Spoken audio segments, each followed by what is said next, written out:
Good morning. Can you please take your seats so we can start? Thank you.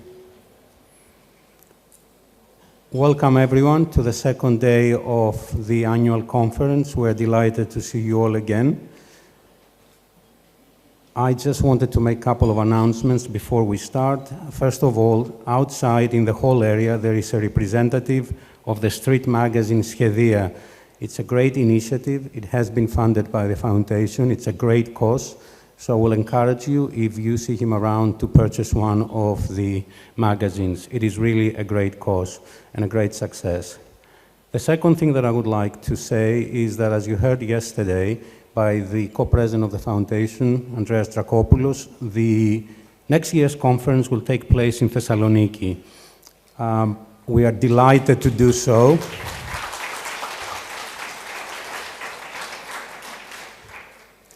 The pattern will be the same like this year's events, but we will change things around.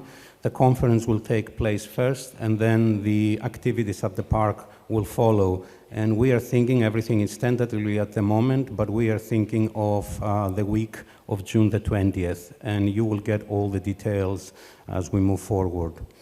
Now, it is my great, great pleasure to introduce today's opening keynote speaker, the president of Johns Hopkins University, Ron Daniels. He's a great, great friend of the foundation, a great friend of Greece. He's been always willing to help us with everything that we have reached out to him.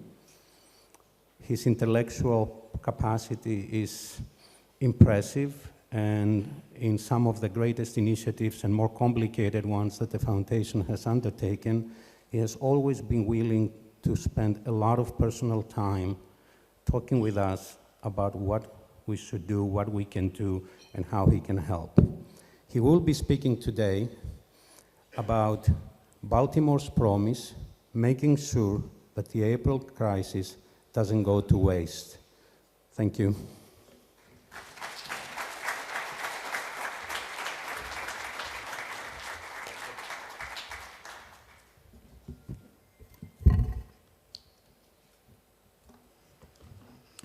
Good morning.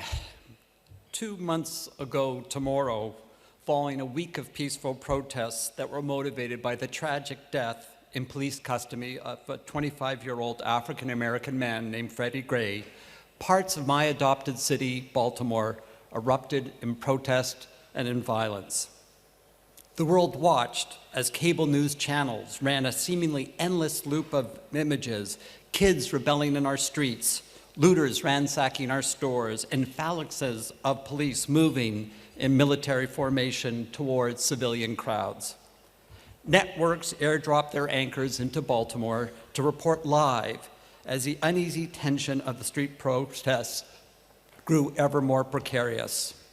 It became a national and international story because it played on strains that have been growing in cities across the United States, fed by racial injustices and fierce disparities in educational opportunities and economic prospects. In truth, the protests weren't just about one tragic death or one hurting neighborhood. Rather, it was in a moment that unearthed deep-seated truths and laid them bare, calling out the inequities that plague our city in persistent and painful ways. Baltimore, as many of you well know, has long served as an allegorical tale for America's century-old failure to redress fully its founding flaw of slavery. Whether we like it or not, our identity as a Rust Belt city riven by concentrated and persistent African-American poverty is seared in the nation's psyche. Try as we might to keep the conversation focused on our burgeoning arts and cultural scene, our landmark inner harbor, our leading educational and medical institutions, the story invariably turns to less flattering themes and images drawn from TV series that you know well as The Wire and Homicide: Life on the Street. At the time of Johns Hopkins' formation in 1876, Baltimore was a flourishing industrial city, Decade after decade, it was one of the 10 largest cities in the country, fed by growing rail lines, a thriving port, and a booming market for our city's steel mills. But as the forces of deindustrialization hit, the decline of local factories led to extreme and wrenching job losses. In 1950, Baltimore had more than 1,800 manufacturing firms. By 1990, it had just 844. Rising unemployment was coupled with a middle-class exodus, and neighborhoods that had once been family-friendly bastions were reshaped by significant and concentrated African-American poverty. Today, what was once a city of over 1.1 million people has shrunk to about 620,000, with nearly a quarter of those residents living below the poverty level. Now, this situation was not solely the result of impersonal market forces that inflicted job losses on Baltimore's workforce, but sadly, the logical and direct consequences of a host of government policies and practices that discriminated against African Americans in housing, in education, in policing, and in the workplace. Assessing our situation this spring, the New York Times editorialized that Baltimore's blacks have endured, quote, a century-long assault at the hands of local, state, and federal policymakers, all of whom worked to quarantine black residents in ghettos, making it difficult even for people of means to move into integrated areas that offered better jobs, schools, and lives for their children. The editorial continued that although this happened in cities all over the country, the segregational impulse was particularly virulent and well documented in Baltimore, which is now 63%, and has left, quote, an indelible mark and given that city a singular place in the country's racial history. A very painful set of words indeed. Yesterday, in his introduction to this conference, Stelios Vasilikis commented perceptively on the challenges of making sense of what it means to be a sustainable system or community. He reminded us that we need to be cognizant of whose voices are and are not being heard when defining a sustainability strategy. Though he may not have realized it at the time, he was aptly expressing the challenges that we face in Baltimore today. How do we make sense of the persistence, the seemingly unfathomable tenaciousness of an ecosystem that is so deeply defined by concentrated intergenerational black poverty? And what, in particular, is our role at Johns Hopkins, the largest private institution in the state, one of the country's leading universities and health systems, an institution that receives more federal research dollars than any other in the country and employs over 55,000 people. That's Johns Hopkins today. A little history. The Johns Hopkins University and Hospital were founded through the generous bequest of a Baltimore merchant, Johns Hopkins, in 1876. He had been committed to the city of Baltimore and the state of Maryland, and his bequest, though sparsely worded, instructed the institutions to provide scholarships to needy students and medical care to all, regardless of race or income. Johns Hopkins was an abolitionist. In fact, his family had freed slaves, and he was forced to become a merchant as a loss of that livelihood. I'd like to say that we have always lived up to the broad and lofty ideals of our founding in response to local issues. But the truth is, of course, more complicated. From its earliest days, Johns Hopkins provided uncompensated medical care and other supports to our neighbors. But there was, at times, a shortage of trust between the campus and the community. Our research was viewed as lacking sensitivity to our neighbors' needs. Our physical expansion occurred as the city declined, and Baltimore's residents believed we were indifferent to the painful departure of jobs and the influx of drugs and the drug trade. Now, in recent years, we spent considerable time thinking about the ways in which our university can most effectively support our surrounding communities. As a mission-driven institution, we focus on providing education, healthcare, and unparalleled research. We also exercise the traditional roles of a large institution, serving locally as an employer, purchaser, investor, or real estate developer. And recently, we have begun stepping into less traditional roles, such as a convener or agitator. I particularly like the agitator role, if they allow us to leverage the financial, intellectual, and human resources that will improve the quality of life in our city. Through the years, we have built a tapestry of individual and programmatic collaborations across Baltimore, but we recognize that there is more to do. After all, Johns Hopkins is not only in or at Baltimore, but truly and proudly of Baltimore. In the last 6 years, our principal engagement with the city has been through the prism of 2 different placemaking projects that border our 2 Baltimore campuses. One is the East Baltimore Development Initiative, and the other is the Homewood Community Partners Initiative. And I want to talk briefly about both. I want to start in the East Baltimore neighborhoods, which surround our medical campus. In 2000, the median household income of this area was less than half of the city's. And the city's is not so great to begin with. More than 1/3 of households sat below the poverty level, and 7 out of 10 homes sat empty, boarded up. For me, this is still one of the most arresting images of Baltimore as you go around and you see house after house after house boarded up and vacant. And just again, know what a drag that is on the morale of the city. On any of a number of measurements, crime, domestic violence, incidents of child abuse, or lead poisoning, conditions in the East Baltimore neighborhoods were grim. The East Baltimore Development Initiative, or EBDI, started in 2002. It is a $1.8 billion public-private partnership aimed at the revitalization of the 88-acre area that surrounds us. And this wasn't the first effort to revitalize the community, but it was clear that smaller piecemeal efforts had simply not worked. And so if we wanted to make a change, we were going to have to do something much more ambitious. EBDI leveraged the support of local, state, and federal governments, Johns Hopkins philanthropies, and businesses to rebuild infrastructure that had fallen fallow and restore the diversity and social strength of the neighborhood. The vision was a sustainable mixed-income, mixed-use community developed through a mix of physical and human capital development strategies. It included life science research buildings, new housing, a new school, retail development, a hotel, an urban park, and other amenities. There is no overstating the ambitious vision behind EBDI.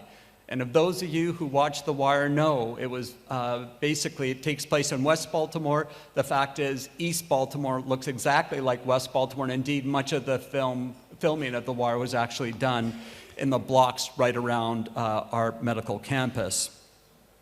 This was not only the largest urban renewal project that Baltimore had ever seen, requiring the acquisition of 2,000 properties and the relocation of 742 households. It is also, to my knowledge, the largest urban redevelopment project in the United States today. Johns Hopkins has consistently supported the project, contributing about $20 million in its first 7 years, but we've recently intensified our commitment, and this is where it's become very interesting.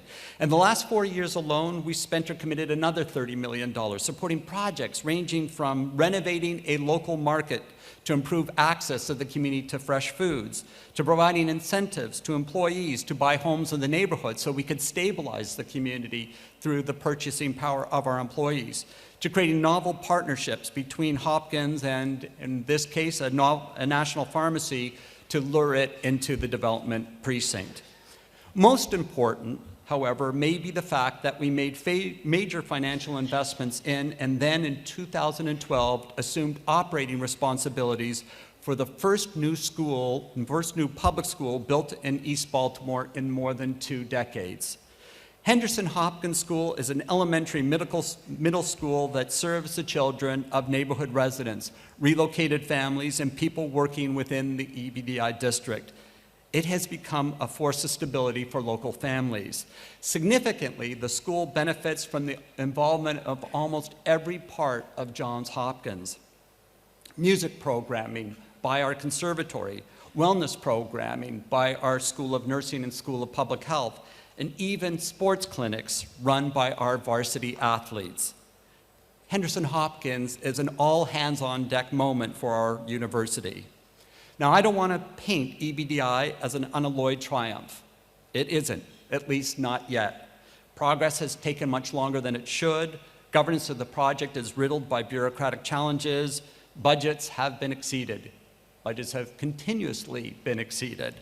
But we've learned to deploy a creative panoply of instruments and strategies, extensive planning, formidable partnerships, and a great investment of financial and political capital, recognizing that if we can get the right pieces in place, we can bring back the vitality that made this community so vibrant years ago. The second community development project that I want to address, our Homewood Community Partnerships Initiative, or HCPI, includes the 10 neighborhoods around our Homewood campus in central Baltimore.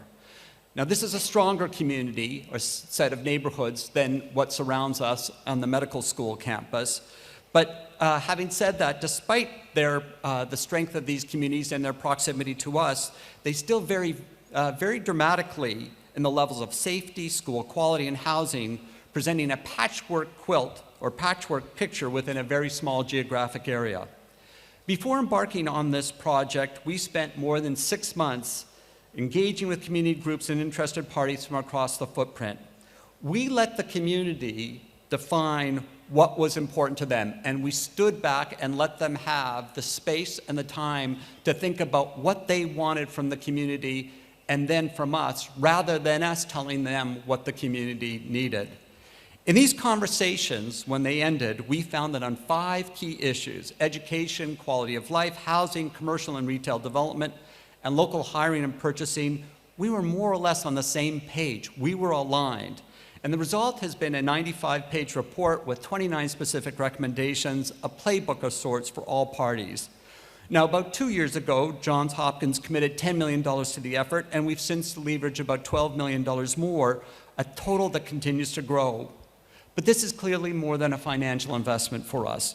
We have functioned with HCPI and this partnership with our communities as a catalyst for capital improvements, as a supporter of 2 local community schools, as a backer of critical efforts that advance the vision.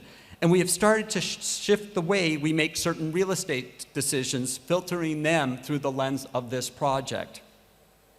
One shining example of this project is our work in Station North, a neighborhood within HCPI that has transformed from a neglected stretch of central Baltimore to a burgeoning arts and entertainment district over the last several years. Now, not long ago, a small group of us approached the Stavros Niarchos Foundation with what seemed like a crazy idea: renovating a century-old Parkway Theater, which stood at the north end of the project.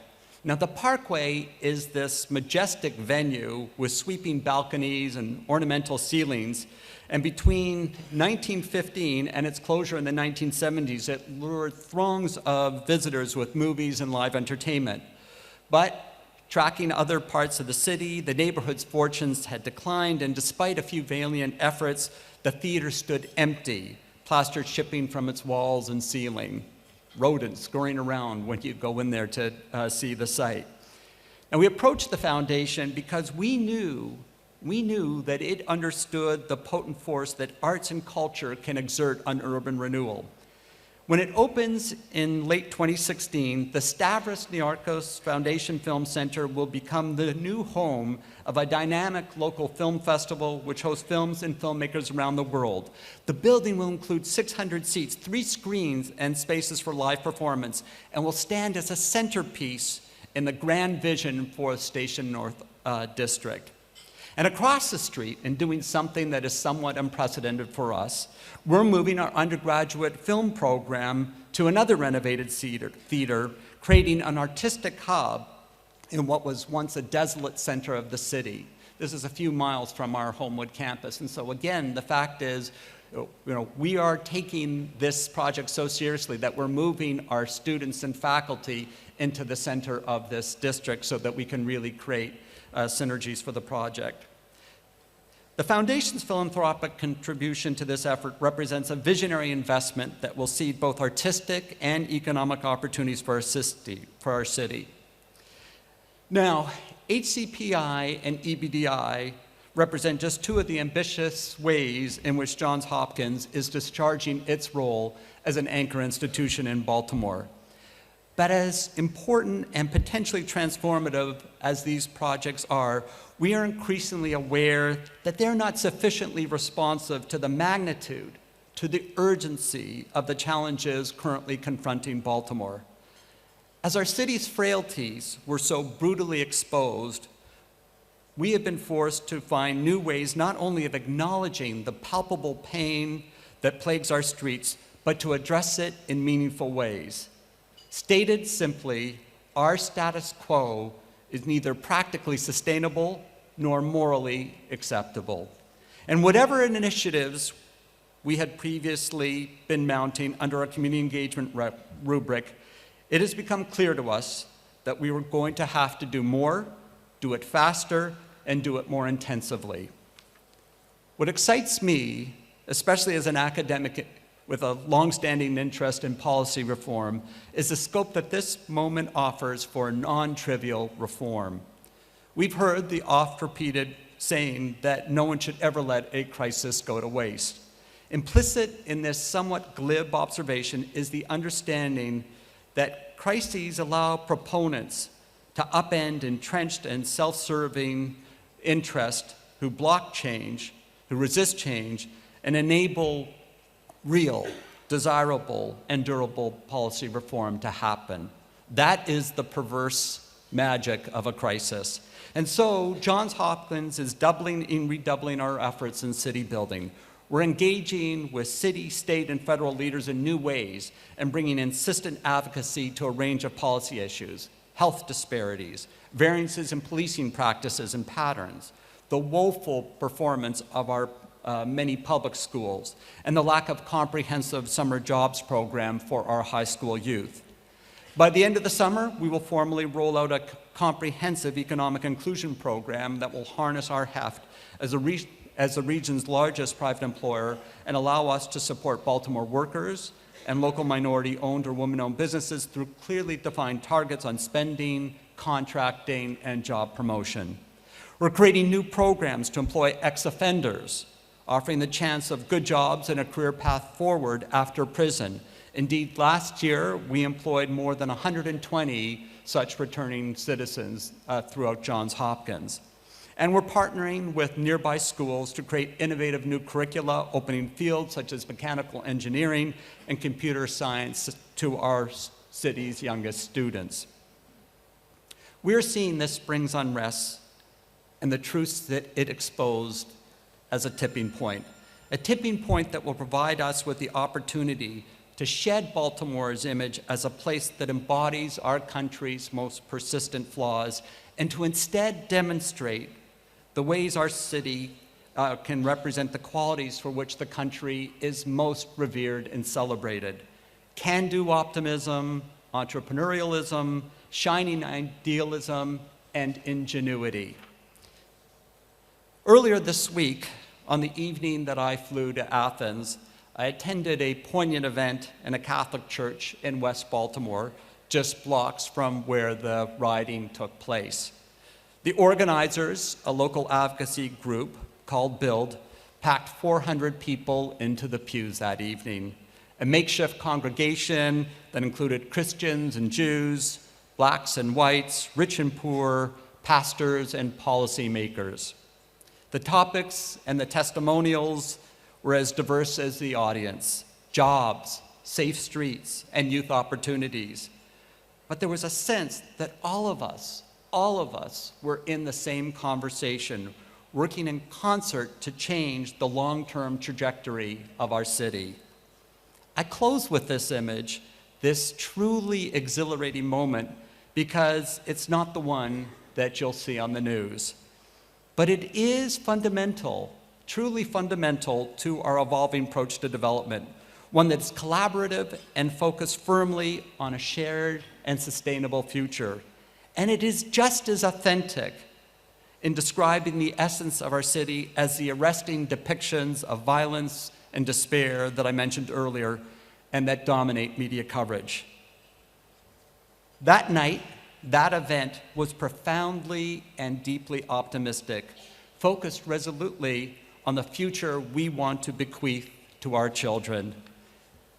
That future is one that bends the arc of our city towards social justice, decency, dignity, and prosperity. I want to thank the Stavros Niarchos Foundation and particularly its co-president and my dear friend Andreas Dracopoulos for fueling our sense of the possible. Thank you so much for listening to me this morning.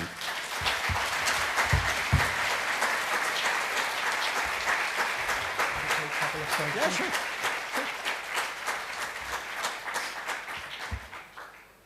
We would like to open the floor to the audience for a few questions, please. Raise your hands until the mics can go around.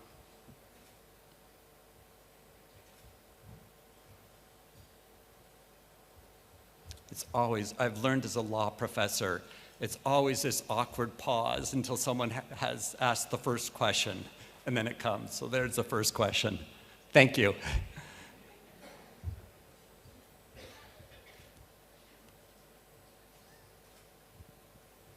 Elias Poulias from the Poulias Foundation, Guatemala. Fantastic project, Ron.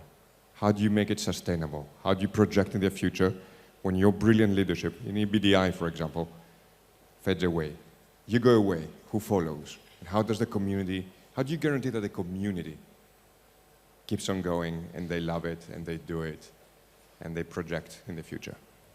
It's a really great question. And I think, in part, it has been thinking about, EBDI, a lot of people originally saw this as that real estate project. And I said, that's a wrong way to think about it. You're creating a community, and a community is about social, it's about human capital, it's about education, it's jobs, it's culture, it's all these things.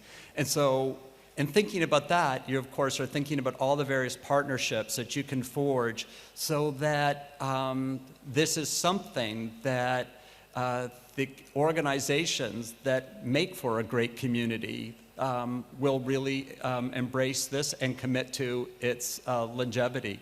So I think here, in some sense, the project, if it succeeds, although we are very much playing a central role now in trying to fuel the project, make sure that buildings get constructed, houses get developed, and so forth, I'm hoping that what we're going to see is a very gradual shift in responsibility and ownership that will ultimately allow us to feel that the stakeholders now really regard it as theirs and will continue to be committed to its success. So, that's the conversation and that's the transfer that slowly but surely we're seeking to effect. There was one really interesting part which I didn't raise in my comments, but when I came to Hopkins, and it was so interesting, you got to imagine, for those of you who've been in East Baltimore, you've got these huge towers that constitute our hospital, health system, and our three schools that are in that part of the city, the medical school, nursing school, and the School of Public Health. And what was so interesting is when I would talk to several folks, both outside of Hopkins and in, everyone seemed to know exactly where Hopkins ended and where the community began. And I thought, what? That is just such a really weird and perverse way of thinking about what is, the community. That is, rather than seeing Hopkins being delineated, and again, it's entirely, it's just, there's a kind of imaginal line that have been defined in people's imagination as to where the two began and ended. And for me, again, the hope is that you're going to have enough connectivity here that in very short order, it's not understood as Hopkins in the community, but it's understood as the community of which Hopkins is a part. And so again, I'm hoping that the trust building that we're working hard at will see this project continue on in that spirit.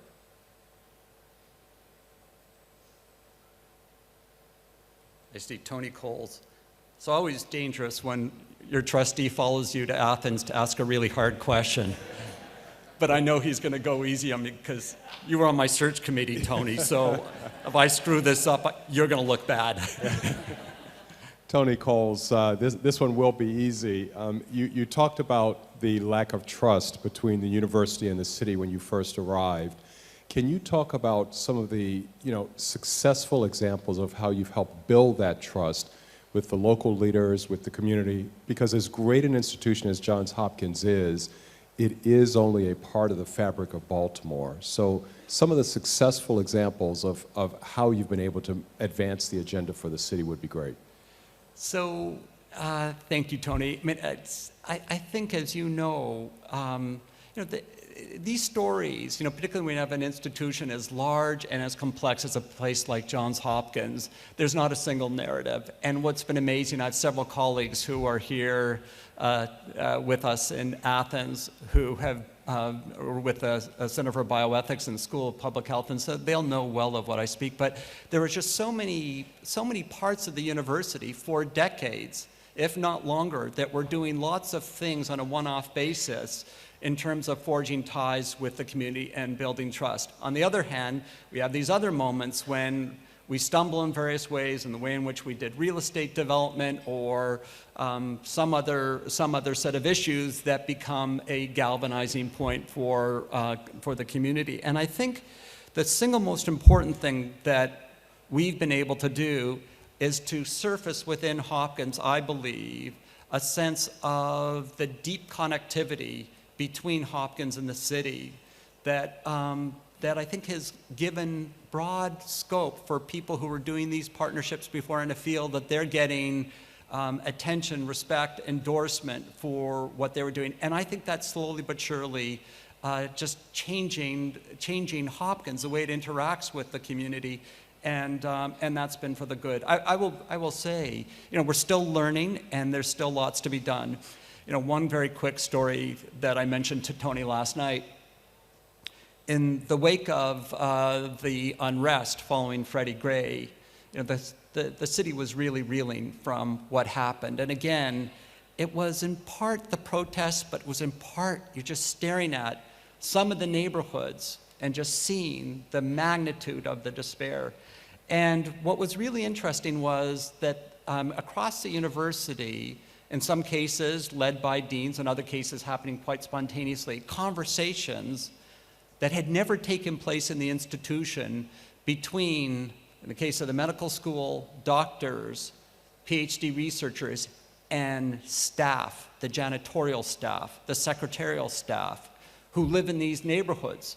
And all of a sudden you start to realize that as much as we thought we knew each other and understood the community, we didn't. And so, again, I think this is just yet another way in which it takes time and it takes an openness to have these conversations, but ultimately, and again, as an academic, you would expect me to believe this, you have to believe that with an understanding, with a sense of principle, and with an openness to these conversations, that the institution evolves in a way that I think makes it better, and then ultimately, I think, builds that connectivity.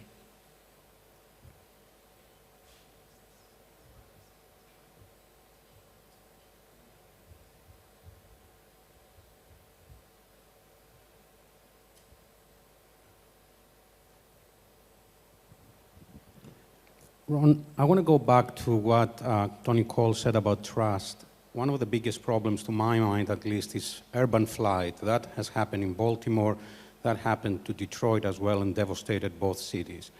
And to my mind, the physical manifestation of trust is people returning back into the inner city.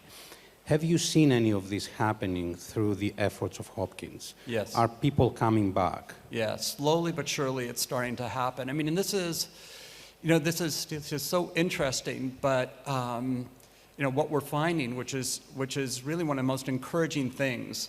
And I always talk about green shoots, that you see little green shoots sprouting all over the city. But one of the things that's most encouraging is that we're now seeing Johns Hopkins recruits its students from across the country and indeed around the world. But what's happened the last couple of years, which was not happening before, is our student body, which a very small percentage is actually from the Baltimore or Maryland region, but the student body that's coming from outside of the region This is our undergraduate program. On graduation, they're now staying in the city, not necessarily forever, but for 2-3 years afterwards.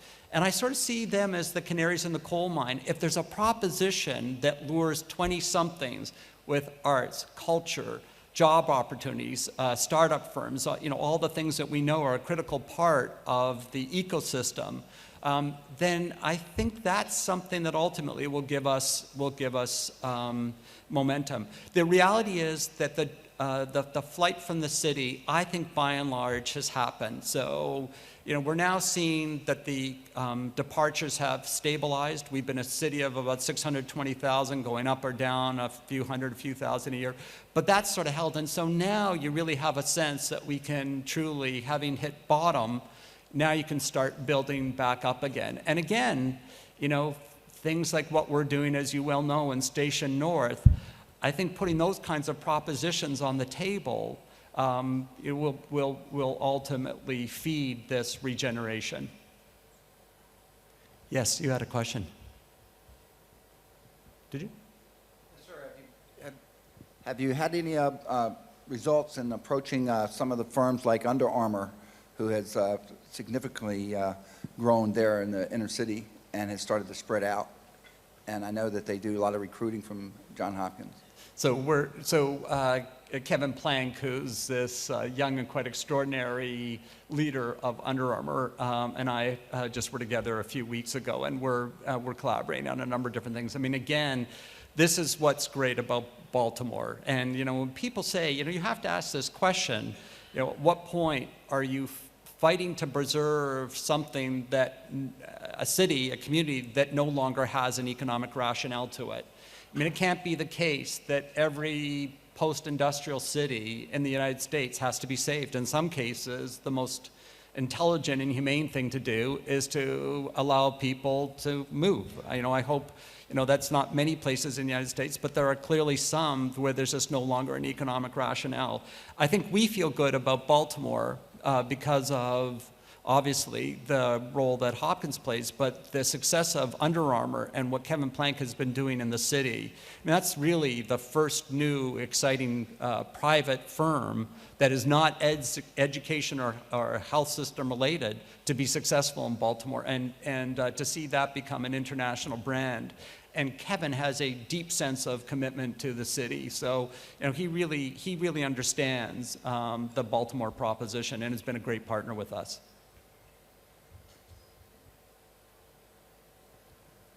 James Wright, the American School of Classical Studies at Athens. You've just talked about the private side of support in a project of this magnitude, and you've talked about the role that Johns Hopkins as a private institution has played and made some comments about the city. That is a special feature, of course, of American planning, where all the different parts sometimes can come together, but even so, state and federal agencies can be either forces for the good or they can be impediments for moving forward. And here in Greece and in Europe, where the state is much more predominant, the ability of nonprofits to move forward works in a very different balance. And I wonder if you would comment about the extent to which you think that in the U.S., the role of academic institutions or of philanthropies is critical for moving the ball forward, or whether or not it's possible for state agencies to actually manage these kinds of projects on their own.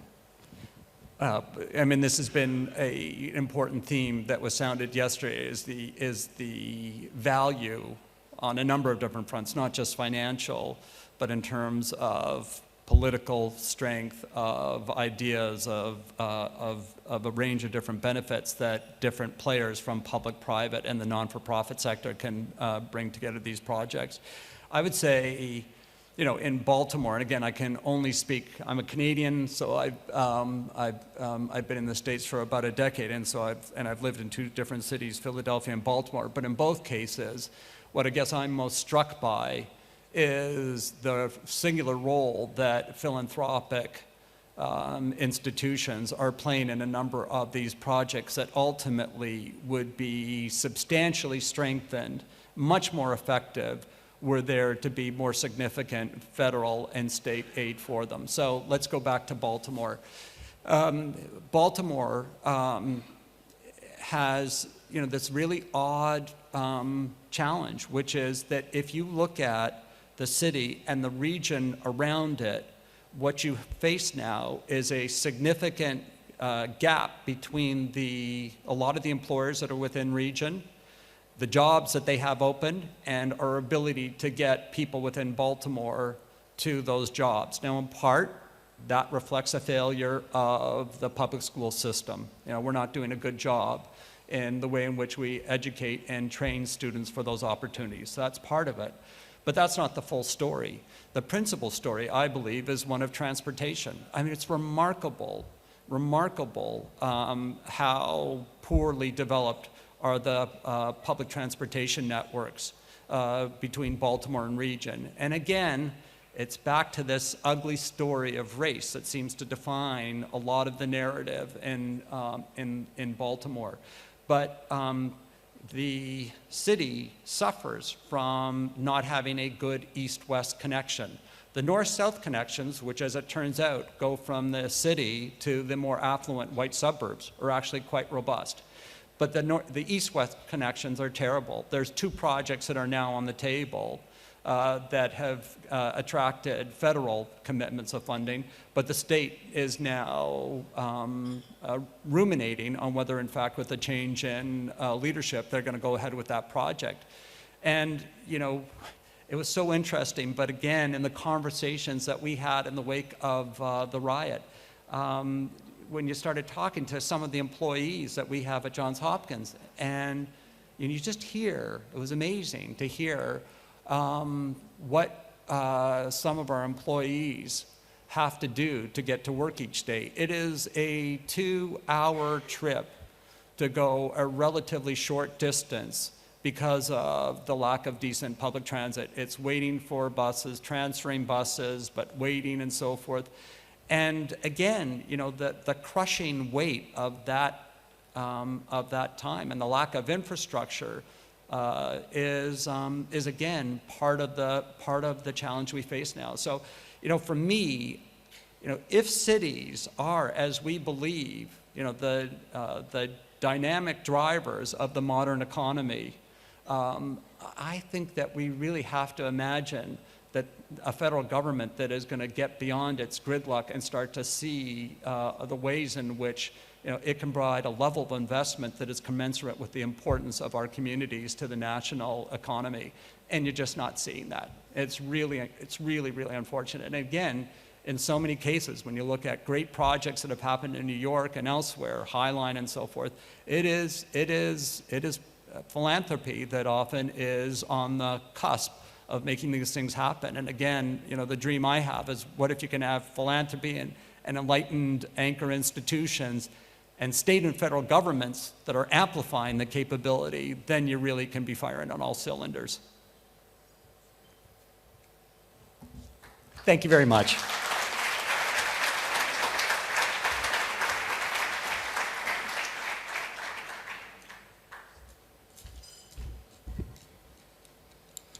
Thank you, President Daniels. Good morning from my side as well, and we'll continue the discussion on how to help sustain communities, but with a focus on arts now and the role of arts. We would like to invite to the stage the panel moderator, Carrie McCarthy, and panelists Jamie Bennett, Jeffrey Krosigk, Leslie Koch, Rick Lowe, Mark Stern, and Annette Kulenkampf. Thank you.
Mark.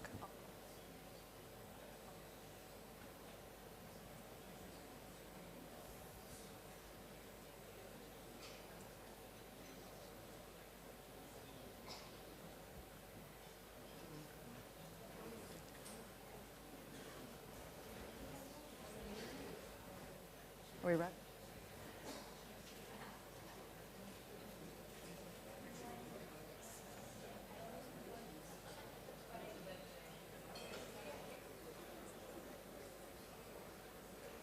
Is your little thing turned on?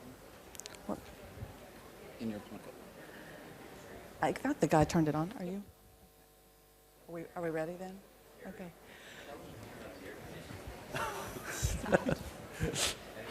Good morning, everyone. I'm Carrie McCarthy from the New York Community Trust. And as we've spent the last day talking about sustainability, we've come to realize that it can mean different things in different contexts. So in an environmental setting, sustainability can refer to the use of natural resources, our limited carbon footprint.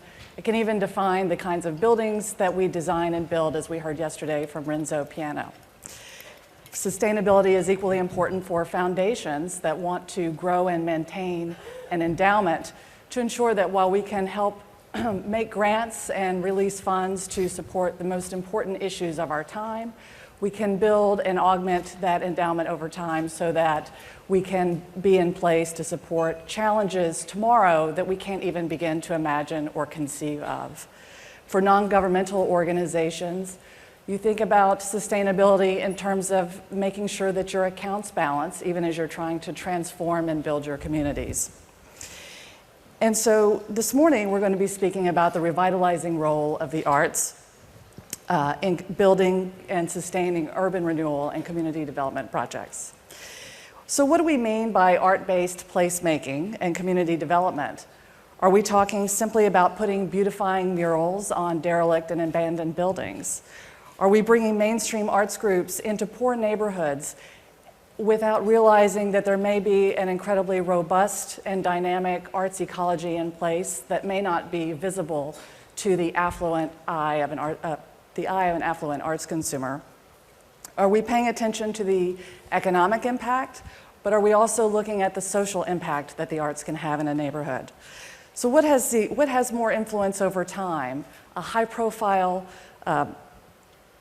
arts-centered urban revitalization project or a community-based arts project? Which in the end is more sustainable? So we're hoping to touch on some of these issues in the time that we have together. Fortunately, we have a great panel of experts that are going to help lead a very dynamic and lively conversation, I hope. And I have asked them to introduce themselves to you in 60 seconds or less. They have composed tweets and have been given the opportunity of showing one image. And they're going to tell you what it is they do and why it matters. And so we're going to get started with, hopefully, Jamie Bennett. Excellent. Where is it? There's nothing Next. on the screen. So I will just start while we're waiting for the Twitter handle. I'm Jamie Bennett. I'm the executive director of a partnership called Art Place America. And we're a collaboration of 15 foundations, including the Stavros Niarchos Foundation, 8 federal agencies of the US government, and 6 banks. And we are working to reposition art and culture as a core sector of community planning and development. And quite simply, what we mean by that is every time a mayor seats a conversation about the future of her community, we want art and culture to be represented alongside housing, transportation, public safety, and open space. Good job. Modeling good behavior. Okay. Next up is Jeffrey Krosick, who's director of the Arts and Humanities Research Council, the Cultural Value Project. I'm hoping my image will appear. But you can look right It does indeed. No. Oh, I can see it there. Yeah. Thank you very much. My image is of a pot by the great British ceramicist Grayson Perry with the title, "This Pot Will Reduce Crime by 29%. I've a wide range of roles and activities. I'm a historian. I've led and run universities in the UK. I now am active in the cultural sector. And one of the things that I'm doing, the reason why I'm here, is I direct the Cultural Value Project was set up by the UK's Arts and Humanities Research Council. The aim of that project is to identify and refine our understandings of the difference that arts engagement makes to individuals and to society, and to find the evidence that sustains that. And the reason why I say that's important, and it's there in my tweet, is that I'm passionate about the importance of the arts, but I want us to be rational as well. What difference does the arts make, and how do we know what difference it makes? And the one thing I do know is that we need to explore what difference arts make that other things cannot change, which is why I think Grayson Perry's pot is so important, because the one thing I think I do know is that it's not very important if that pot reduces crime by 29%. That's great. Okay, next up, we have Rick Lowe from Project Row Houses in Houston. So, yeah, I'm an artist, and I basically make work that regenerates neighborhoods as a form of art. Generally in the tradition of the German artist Joseph Beuys, who coined the term social sculpture. We basically transform neighborhoods with people within the community, and with an eye on kind of reclaiming it within the scope of the community. I think that's it. Okay. That's good. I'm Leslie Koch. I run Governor's Island. I work for the mayor of the city of New York. Governor's Island is a former military base that was not on the mental map of anyone in New York City a mere decade ago. It's accessible only by boat.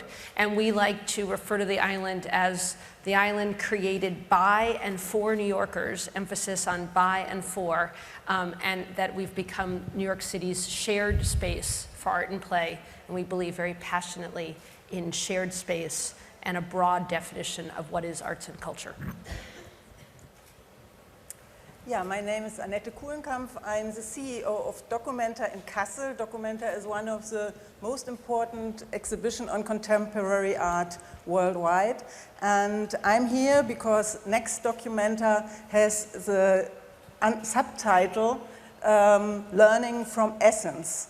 Which means in this time that we really work very closely with Essence on this very important exhibition in Germany. Next Documenta will take place in Kassel, which is a small little city close to the former border, the German former border. So it's not very well known, but it's very well known through Documenta. And now it goes to Essence, and we try to learn a lot from Essence, and we are already on our way. And hopefully we will bring a lot of new thoughts from Essence to Kassel and the other way around.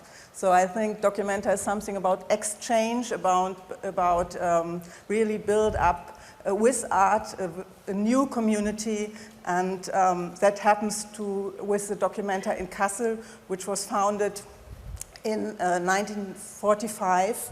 By an artist and art professor in Kassel after the Second World War, and his aim was to bring back to Germany under the Nazi regime so-called degenerate art, and that really happens. So 10 years after the war, he shows in the ruins of Kassel, still ruins after 10 years after the war, he shows the art, the modern art, for the very first time, and this was initial for a very successful history of Documenta until today. Next Documenta is in 2017, and it's Documenta 14. Thank you. Mark Stern. Good morning. My name is Mark Stern. Susan Seifert, who is also here today, and I have been studying the role of arts and culture in urban neighborhoods in the U.S. for 2 decades. Our key conceptual innovation was to focus on how cultural resources interact in a particular neighborhoods, what we call neighborhood cultural ecology, instead of focusing on individual organizations. Our signature method is to create databases of different types of cultural resources, nonprofits, for-profits, artists, and cultural participants, and use spatial analysis to examine their relationship to other aspects of communities. The maps here show the distribution of these resources in New York City, a cluster of villages just north of Philadelphia, where we are currently working. No one got that joke? That's Cyril. Our work is funded by the Cerna Foundation and by a fund organized by the New York Community Trust, for which Carrie McCarthy is our program officer. Okay, great. Thank you all. And now we want to take a moment to have you pull out your clickers and answer a question. So what types of U.S. communities are least likely to have significant cultural assets? Neighborhoods with high concentrations of immigrants, low-income Black and Hispanic neighborhoods, lower middle-class white neighborhoods, or neighborhoods with high levels of population turnover. We need Jeopardy theme music. I know. If we know the answer. And the answer is, I didn't read don't your know if emails. people have voted. People are voting. Everyone forgot their clickers. I don't know. Well, I don't see how you guys voted. What happened? But we are going to tell you the answer. Mark, why don't you reveal the answer? The answer is number 3, lower middle class white neighborhoods. They are the ones that in the cities we've studied consistently have the lowest number of nonprofit, for-profit cultural resources. And that typically surprises the city officials in charge of arts and culture. Indeed. So we know that the arts can improve education, and we know that if they're done right, the arts can drive tourism and create economic impact for cities. But is our underlying assumption that the arts can create sustainable communities or strong social ties valid? Jeff, I think you can help us think about a range of ways that the arts are seen to have potential for creating urban and community sustainability. So why don't you talk us through some of that? Okay, thanks very much, Kerry. Yes, arising from the project that I've been involved with, I'd want to comment, first of all, that a lot is going on under the heading of what we're thinking about today. And I'd like to just propose a framework in which we can fit it all. I see 3 overlapping elements in this. The first element is the use of big cultural infrastructure projects for regeneration.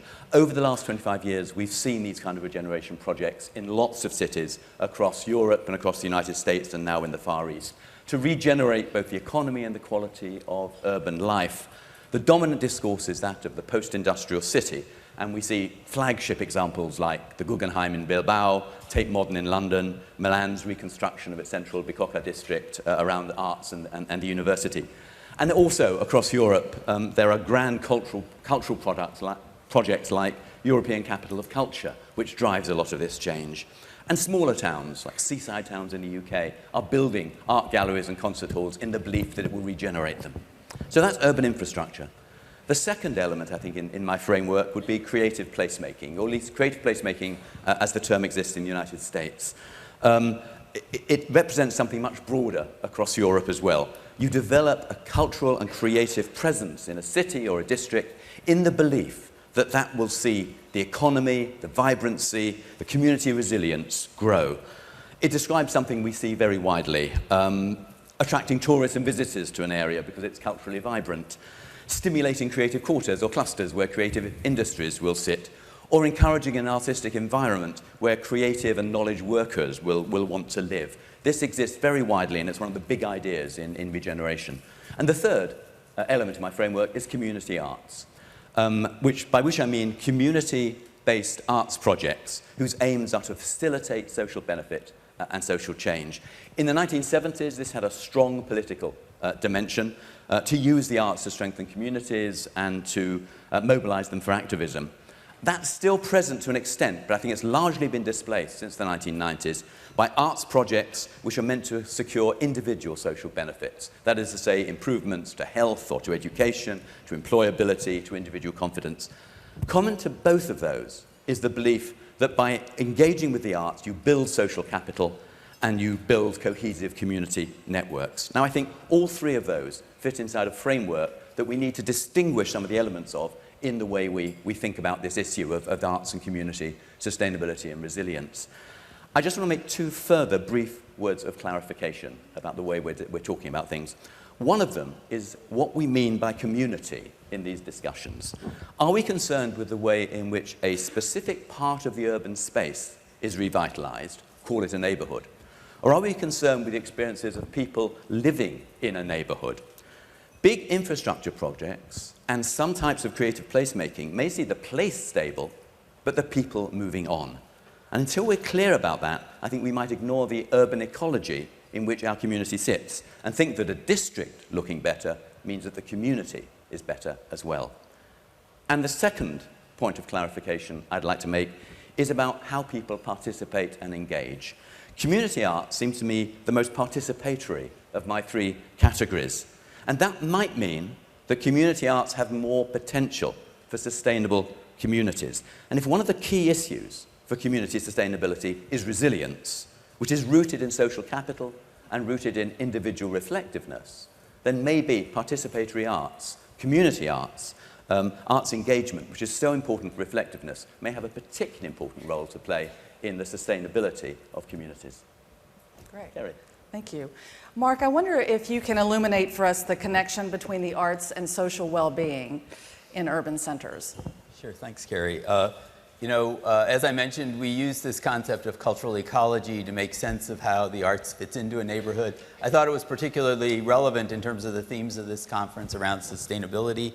Just as with the natural environment, there's this interdependence of the different cultural resources within a neighborhood. And again, as with natural ecology, changes in one part of that system have repercussions for other part of the system that seemingly they aren't related to. As we've looked at this work, as we've done our work in terms of thinking about these issues of social well-being, really two major issues have stood out. First of all, the one alluded to in the questions, that is neighborhoods that really have very few cultural resources. If we believe that culture is a right, and the UN tells us it is, then we really need to pay attention to these neighborhoods where they lack access and they lack opportunity to engage in cultural activities.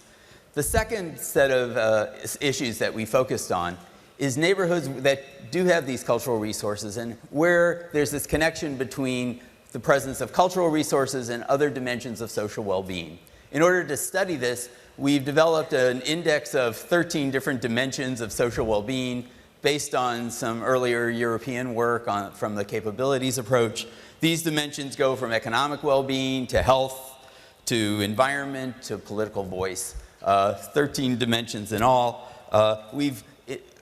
Previous work has generally looked at these at the national level. What we've done is drilled them down to the block group level. So in a city like Philadelphia, we get it down to 4 or 5 different blocks, and what do they look like in terms of these dimensions. What's come out of that work in terms of our analysis is that we found statistically significant relationships between the presence of cultural resources in the neighborhood and a variety of social benefits, ranging from the effectiveness of schools, issues around personal health, and some issues around crime. I mean, I don't think the pot brings crime down, but if there's social interaction in the neighborhood, that actually can have an impact on personal security. The key point here is that we found that these relationships are strongest in low-income neighborhoods. As Jeff pointed out, this issue of social capital, building relationships between residents, is particularly important in these neighborhoods because they lack other assets by which they can improve the life of residents. So, panelists, I wonder, now that you've heard a couple of words from the academics on the panel, if we have some practitioners in the group as well. I wonder if you have a comment or a thought based on what Jeff and Mark just had to say that you'd like to add in at this time. Thank you, Jamie. Well, Governor's Island is in one sense a very unusual place. It was cut off historically and geographically from the rest of the city, and no one is allowed to live there. So it actually sort of falls outside a lot of the normal definitions of community. But what we've seen is by basically creating an open platform for culture in its broadest definition. So for us, culture, I think we were talking the other day, you said it's sort of the anthropological definition. To us, culture is food, it's recreation, sport, any kind of expressive artistic practice by people who call themselves artists. What we've seen in providing that open platform is that we have created this shared space and this experience where the public who come to this place as a destination get to both participate in all of these forms of culture, but also to have direct encounters with the people who are creating culture. And my own belief as someone who grew up you know, as a passionate culture consumer, as a 10 and 12-year-old, is that when you lower that barrier so that culture becomes part of your life, you know, you're sort of come for a bike ride, you see a sculpture, you walk into an artist studio, have a conversation with them, you carry that with you, and that becomes part of who you are as you go back to your community, to your school, et cetera, at whatever age you experience that. So I think the reason we talk about shared space, but also created by and for, is that it's very much underscoring that this is this broad definition of culture where who creates it and who participates in it is very deliberately fluid. Okay. Jamie? And I think I would just offer up two sort of clarifications to stake out ground that's a little bit different for the way that my organization works. The first is when we talk about creative placemaking, we're not talking about developing a cultural presence in a neighborhood. We actually begin with the understanding that the arts are the one asset that already exists in every community. So as I've traveled around the country, not every American community has strong public transportation. Not every community is lucky enough to be anchored by Johns Hopkins. Not every community is on a beautiful waterfront. But every community in the United States has people who sing and dance and tell stories. So there is cultural presence there. And again, what we're looking to do is to bring artists, to bring arts activity, and to bring arts organizations into the conversation about how a community develops, so they're there at the table right alongside everyone else. The second thing, which I just think will become increasingly important as our conversation goes forward, is I think we need to clarify between artists, arts organizations, and arts activity that are setting out to have a community outcome, that are doing a project explicitly in order to create some sort of place-based change, and those projects that don't have that as the goal, but those outcomes may come anyway. So the difference between an artist who says, I actually want to engage in working with my community engagement, and increasing the public safety in my neighborhood, that is part of my artistic practice, versus a project we were talking about at dinner last night, like the new Whitney Museum of American Art, which is an extraordinary project, will have a bunch of outcomes on its community, but those outcomes are not sort of the goal, the mission of why that museum was built in that place. And I think understanding that difference will be important as we sort of dive into the conversation going forward. Leslie, you had one more thing you wanted to add? I just had a question, which is, and it relates a little bit to what Jamie said, but Mark, how do you classify art making?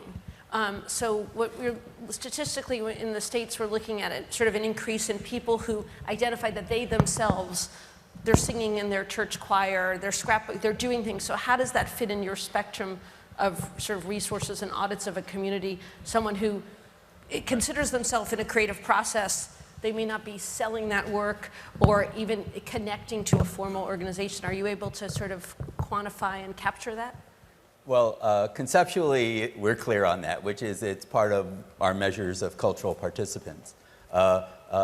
Typically, the way we'll pick that up are people who are taking classes at a local art center, things like that. Obviously, we don't capture someone sitting in their living room doing that, you know, knitting or doing something else. So we're clear about our conceptualization. I think we do a decent job of picking up where in a city people are engaged in that, but as with a lot of our measures, you miss stuff.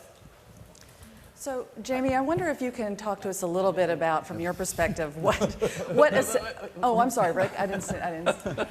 I want to just pluck a little bit at Jeffrey's stratification. Yeah, I appreciate that kind of, you know, giving definition to different ways of doing it, arts contributing. But one of the things I think where I want to push a little bit in the community arts level, because I probably, you know, 30 years ago, I probably would have been a community arts person, right? Which was basically providing arts within community in hopes that it illuminates something, some value. And that's an investment in the traditional arts forms, right? So, you know, you bring music into after-school programs or painting or whatever, so on and so forth. But the work that I'm interested in, I think there's a new wave of artists that are interested in something that I actually I like calling it social and community engaged art, which is not so much about providing arts for people in a community, but actually trying to figure out how you, in the Joseph Beuys sense, social sculpture, how do you actually tap into the creativity of people there and be a catalyst for them participating and being creative practitioners in the process, as well. And so what it does is it shifts the form of art. It's not the traditional kinds of work. So, and I like to tell people in my community that I work with that, when we sit around, we're playing dominoes and we're talking about what the next thing we need to be doing in the neighborhood, that's a part of the artistic process, and they're participating because a great deal of art production and creative production is the intellectual development of concepts and ideas. And so creating a vehicle through which people in the community can participate in that is, I think, a very vital role to play in the placemaking activities. Can I jump back? I'll be very quick. Well, I think Mark has a point. Okay. Well, I think there's a lesson here for philanthropy as well. If you, let me put it this way, no artist wants to be the best artist in Highlandtown. Every artist seeks to be the best artist in the world.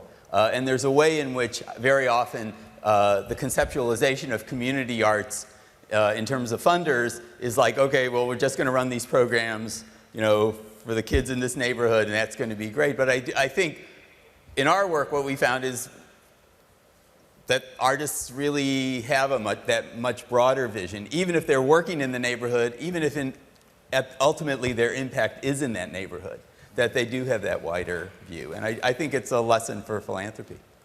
Annette? Yeah, I would like to add that in Kassel, the artist who comes to Kassel and create Documenta really comes from all over the world. So they are selected by the artistic director in the world, and for next edition of Documenta, they will come to Essence and to Kassel, and they will create, commissioned by Documenta, something new. And one of the most important sentence by the founder of Documenta, Arnold Bode, was, we always have to do something new. And that means that all these artists, all the worldwide famous artists, were in Kassel at a certain point and do something in Kassel. Especially, you mentioned Joseph Beuys. Joseph Beuys planted in Kassel in 82 7,000 oaks in a small city with 200,000 inhabitants. 7,000 oaks together with a basalt stone. This is it's a major project, and it really connects the whole city, because 7,000 oaks is really something. And they grow. So you can imagine what happens in like 200 years. The city is not the city anymore, but it's a forest or whatever. And that was that's what he wants. He really wants to bring all the people together, and he reached this goal with planting these oaks, and they're still there. And they're still keep after his death, because he died in 82. And so I think it's really a big thing, and that happens all the time with Documenta. It was very site-specific work that happens, especially for Documenta, with Christo, with other artists. And so it comes that Documenta, at the beginning, the people of Kassel, they don't want to have at all contemporary art in their city. And they were not interested in art at all. So, and then the first Documenta was a big success with 130,000 visitors, which at that time in 45 really means something. And it becomes such a big success. Last Documenta, we have close to 1 million visitors in a small city like Kassel. And yeah, it really creates a very tight, people from Kassel are very tight connected through Documenta. And now when the new artistic director, Adam Chimchik, declares that he wants to go to Essence with Documenta, it really was it was, for the people in Kassel, it was terrible. Somebody takes away this Documenta from them.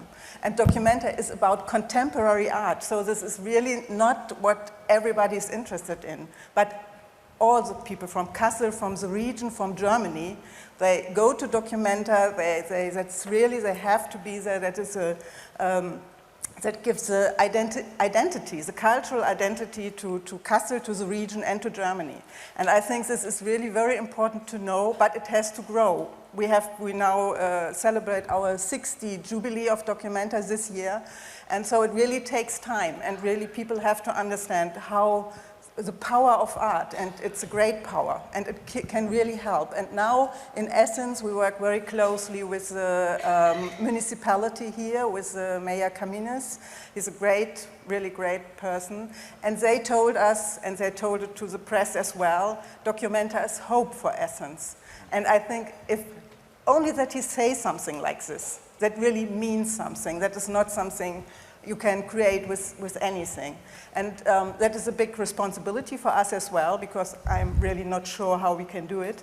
But it means that they believe in art and the power of art, and that is, in a city like this, with a municipality like this, I don't know, 5 million inhabitants, and they think that a small little city like Kassel could really bring hope. And also for the connection between Germany and Greece, which is very, very difficult at the moment, as you know, it really built bridges. It's something, and we started already with Documenta because of this. It's certainly very timely. Thank you for sharing that. Jeff, you had one counterpoint you wanted to make? I can probably incorporate it into what I say later. Okay, yeah. okay, good. All right, so... Unless you want me to say it now. It's up to you. Well, I'm saying that it's simply to agree with Rick completely. I think that the kind of activities that you are describing, artists who choose to get involved in communities because they want to work with them, they want to work with the indigenous existing practice, whether it's formal art practice or something much more informal, that people, when you ask people, particularly in poorer communities, what they do that is cultural, they tell you nothing. And then it turns out they sing in a church choir, or they make furniture in their back garden, or things like that. And it's engaging with that that is so important. I think my main point would be that I would certainly think that has to be embraced in what I'm saying about community art. In the UK, for sure now, if you want funding for your activity, then you've got to get it with some social goal in mind to increase educational attainment, to improve health. It's the drive in that instrumental direction that I think is getting in the way of that kind of work. Thank you. So, Jamie, let's step back for a moment, and I wonder if you could define for us what a successful art place looks like, and how we know what sort of characteristics you're looking for to ensure that an investment you make in an art place is going to be sustainable over time. Sure, absolutely. So I'll go back to sort of my tweet, which is we're beginning from the framework that we believe that art and culture should be a core sector of community planning and development. And we believe that arts are an asset that's already present in every community. So we actually believe that every community in the US is an art place. And what we're looking for, the way we would define our success at that repositioning with core sector of community planning and development, is that the art and cultural sector is represented at the community planning and development table. That sector is understood as being part of any healthy community alongside housing and transportation. That sector is understood as needing planning and investment from its community in order to be helpful. And I think this is the key part where we come in, that the sector itself, the art and culture sector, understands that it has a responsibility to contribute back to its overall community's future. So listening to Ron Daniels, I think the fact that Johns Hopkins is thinking not about its responsibility as stopping at the property line, but really extending into the entire community. We're not looking for an arts and culture sector that's only looking to make the world better for people who sit inside an arts-built, purpose-built space, but we're looking for an arts and community sector that's looking to be involved in its overall community's future and become potentially involved in every aspect of that. It's interesting to listen to Jeff and Rick go back and forth.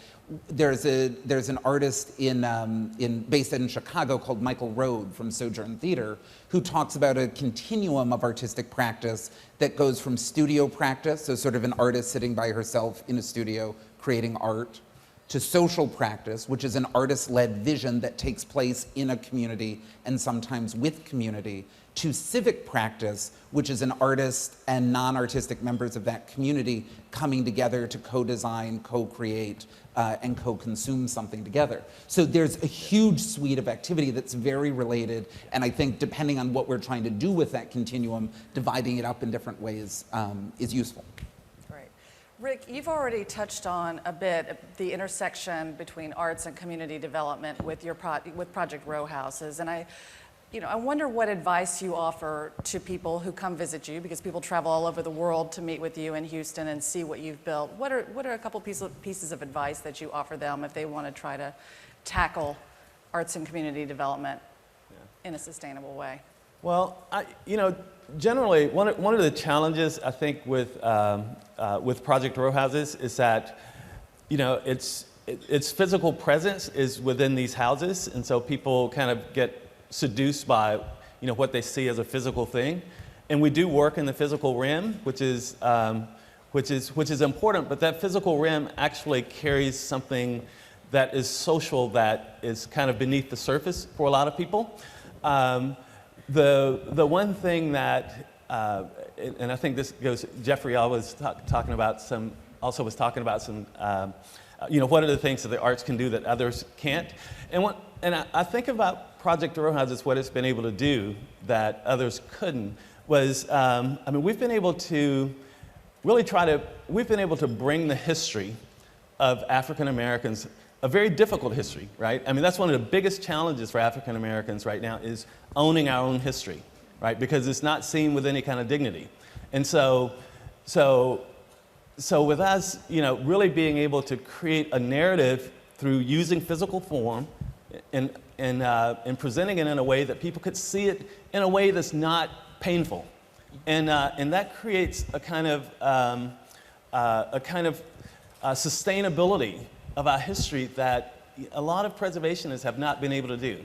It's been something in the works. Continuously there's African American preservation groups, but they're generally not very successful because the African American history is so painful and so many people want to move away from it. But doing it in the way that we are, in an artistic, creative way, we're able to kind of layer it with meaning that kind of give people some relief through which they could experience that history. Right, that's good. Leslie, Trust for the Governor's Island itself, you've built a beautiful park. Thousands and thousands of people go, but there's also a whole commercial development aspect that's happening on the island. I wonder if you could talk a little bit about that, the interplay from your perspective around arts and community development with that commercial angle as well.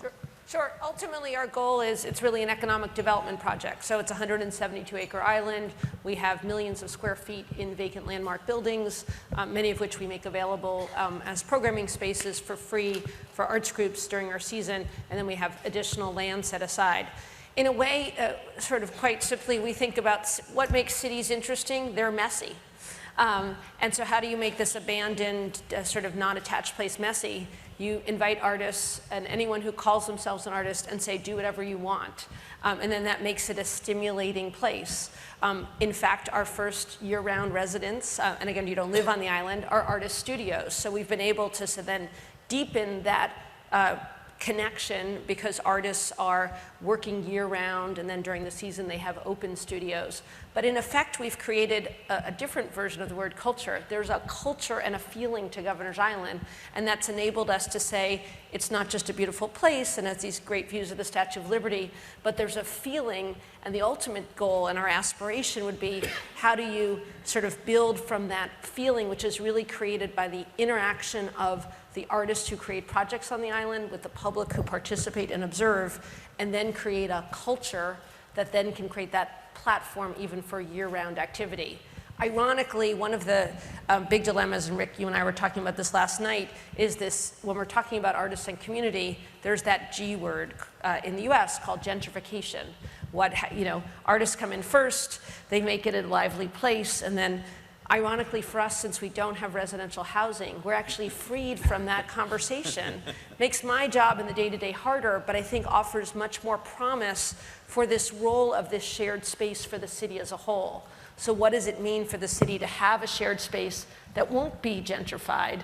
It will have more year-round activity, but will always, I hope, always be this platform for anyone who wants to create a project and share it with the public to be able to do that. So you have a non-curated approach, you're very open, yes. And you have an open door, yet how do you actually get people to come who may not feel like the island is for them necessarily? I know you've spent some time thinking about that. So obviously when you're talking about an island, it's not on the way to anywhere. So when you think about, at least in a US context, why do most people use parks? You know, it's a green detour on the way to work. It's where your kids play sports, you do sports, you walk your dog. You can't do any, well, you can play sports on Governor's Island, but you can't walk your dog and it's not on the way. So to make it messy, we had to be very welcoming. And what's interesting, and I think this is another context as we talk about culture, not your project, but certainly traditional cultural institutions, what are cultural institutions and public facilities in general doing to truly welcome people? We talk a lot in the US about diversity, but I can tell you my experience, sort of the things that we've done on the island to make sure that every single person, no matter what neighborhood you come from, feels welcome. But then I transpose that when I go to the XYZ cultural institution and, you know, how do the guards welcome me? What uniforms are they wearing? How much does it cost to enter, et cetera, et cetera. Those are all signals telling all of us, no matter what we look like or where we come from, whether or not this is truly a place that is shared. And so it's often distracting for me to go to other places because I'm so frustrated by those little unspoken symbols of non-welcome. Rick, you want to? I just want to, I don't want to let this moment pass where, you know, Leslie brought up the idea of gentrification because that's such a huge and important and significant element in the, particularly relevant to the African American community, that the economic interest is valued so much more than the cultural value of our communities that it becomes, it's incredible. And I think, you know, as I think about it, I always think about how, you know, basically Native Americans not only lost their land, but they lost their history, you know, in the process of gentrification of their land.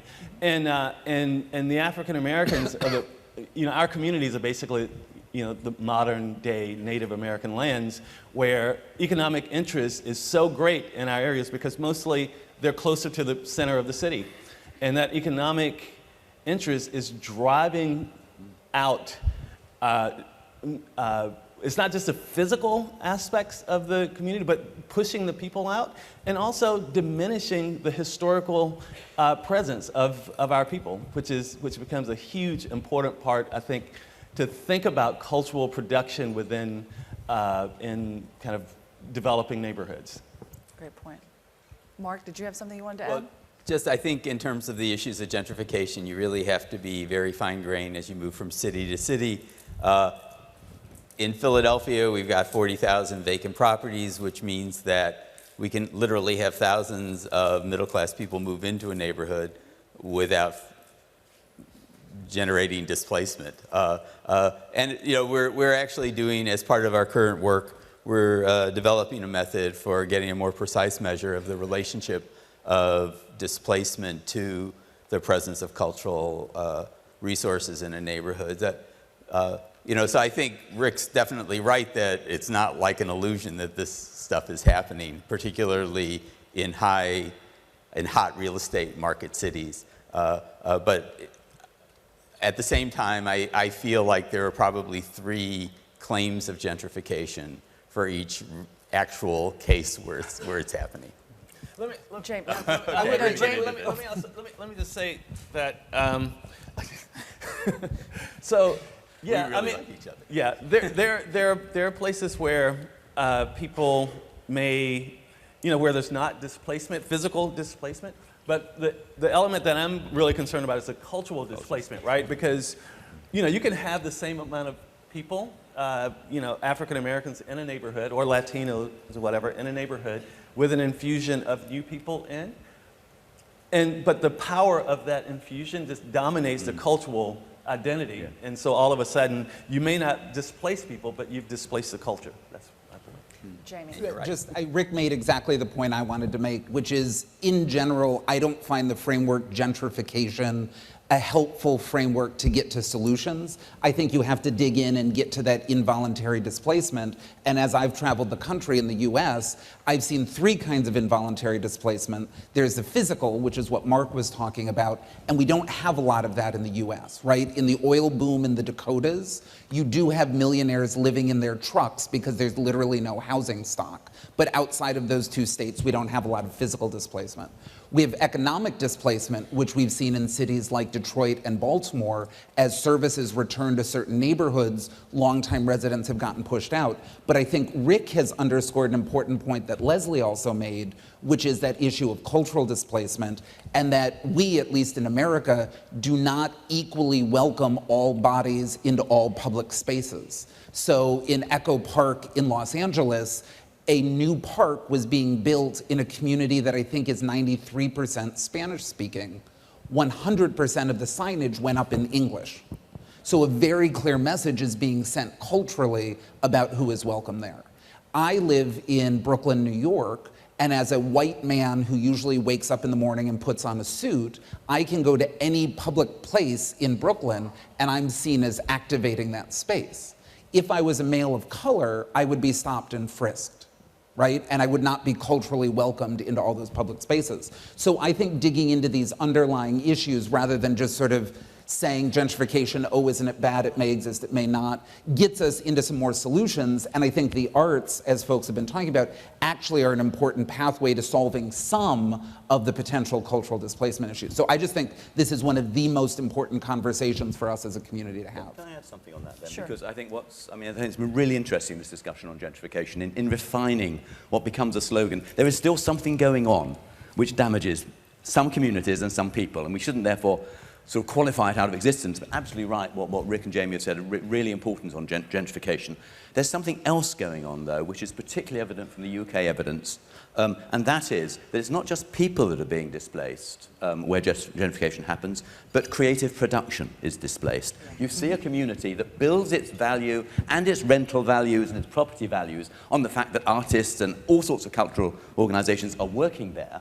And then as those values rise, they can't afford to stay, and it becomes a consumption quarter for culture rather than a production quarter. And I think that's a dimension that is really important and actually quite damaging for sustainability. And understanding artists as a potential extraction industry, right, as a framework, right? And this particular issue is something that's huge in New York. People now refer to Philadelphia as the sixth borough of New York City for this, for this reason. I wanted to follow up on that, and one of the nuances we talk about the island, and we're sort of making a dig on Manhattan Island. And I think it's never helpful to be nostalgic about cities. I grew up in New York City. It changes. Cities change every day. But there used to be a sense at the street level that you could observe and participate in all those forms of cultural production, including, tiny theater companies that charge $20 and, scruffy studios, and all of that was sort of visible and open, whoever you were, and there was that sort of cheek by jowl. And now that stuff is very dispersed. And one of the, I think, side effects of that dispersal is if you're trapped, I make the joke in the hot neighborhood in New York City is a neighborhood called Bushwick. Well, for me to go from downtown Brooklyn to Bushwick is a 30-minute subway ride. And when I get there, I don't look like those people. I'm too old, right, to be in Bushwick. And so there's like this implicit barrier, right, that I'm sort of not hip and young enough to go into those artist studios and find them. Whereas when that was sort of all available in a shared space where all of the transit goes into Manhattan, we're there for work otherwise, there's sort of that, there is no barrier. And so cities all have turf. We call them neighborhoods when they work. And I think to your point around cultural production, being able to access that and see, how is art created? How are creative enterprises, what is involved? And I live in a city which is thought of as a cultural, well, several of us live there, capital. The people on this panel are familiar with meeting artists and seeing how that works. Most people in our city have never observed or felt open to that process. And I think you need that openness to sustain that process as literally as having that space be affordable and accessible. Absolutely. Well, I'm sorry. I'll just say that in terms of, I mean, we use the term artist all the time, absolutely, because that's the easier one to talk about. We're also talking about digital arts, new media, people who you don't actually visit that much, but who are part of the productive economy and that keep alive the neighborhood as a creative place. And it's that which is being driven out as well. I wonder, Annette, if you would like to chime in on this, this topic that we're having here, because Documenta has changed Kassel, 60 years in running. What are some of the lessons that you could offer up on this topic? I think it changed Kassel a lot because it started in its ruins. And now you see with my tweets, there was a Friedrichianum that now is a museum that is part of Documenta, always part of Documenta. So it changed Kassel a lot, and also the people from Kassel, because they are very much involved into art, into contemporary art. It only happens every 5 years. So when I only started last year to work for Documenta, and everybody said to me, oh, well, couldn't you make it happen that Documenta happened every year, not only every 5 years, which is impossible. But they really love Documenta after all these years. And I think it changed a lot. There are a lot of artists coming to Kassel. There's a big community, but that is not the point. The point is that it really brings together all the people from the city, and it has a big economic impact on Kassel because it's so many people come. But that is not the reason why Documenta was founded. It was founded to bring art to Kassel, to bring art to the people, and not to make it an economic success. It is now, it is a big success and very important for the economic situation of Kassel, which is a poor city. But it was not made for this. A lot of the biennials today, we have like more than 200 biennials in the world. The Athens biennial in Thessaloniki is just started a biennial, and most of them are made to bring tourists or to bring an economic effort to the city. That was not the reason with the Documenta. Documenta only was, the reason was to work with artists and to bring artists to Kassel. Yeah. Right. I would actually, just imagine what Kassel would be like if Documenta hadn't, started there. Because when I think about Project Row Houses in the 3rd Ward in Houston, when just over 20 years ago, when I first visited the neighborhood, I visited with a group of community activists who were actually they basically given up on the neighborhood, and they were going through saying that we should just tear everything down because they saw no value in anything, right? So I can imagine that had Project Row Houses not come along when it did, now, people would go to Houston and they would see the 3rd Ward neighborhood as, this great development opportunity for, whatever kind of development that, would happen. Whereas now, I mean, there is a framework for people to talk about it as a historic place. And that was something that, it couldn't have happened otherwise, I don't think. So I think now we've had a couple of examples of how the arts can revitalize or even build places. The question is, are we doing it right? And so, Jeff, does the research confirm the sustainability of these approaches that we're taking? Are the claims of the arts impact on community development that we've been hearing over the last 45 minutes valid, do you think? Well, it's the role of the academic in this kind of a setting to sort of try and throw cold water on enthusiasm by asking some questions about whether the research proves it. And so let me be a bit provocative. From the outset, and this is in no way a reflection on my distinguished fellow panelists, but we need to distinguish evaluation and research for the purposes of advocacy from dispassionate research. Advocacy always tells us that the project was successful, that the intervention was successful, because future funding or the motivation of those involved makes that the story that has to be told. We therefore get lots of short-term evaluations and good stories.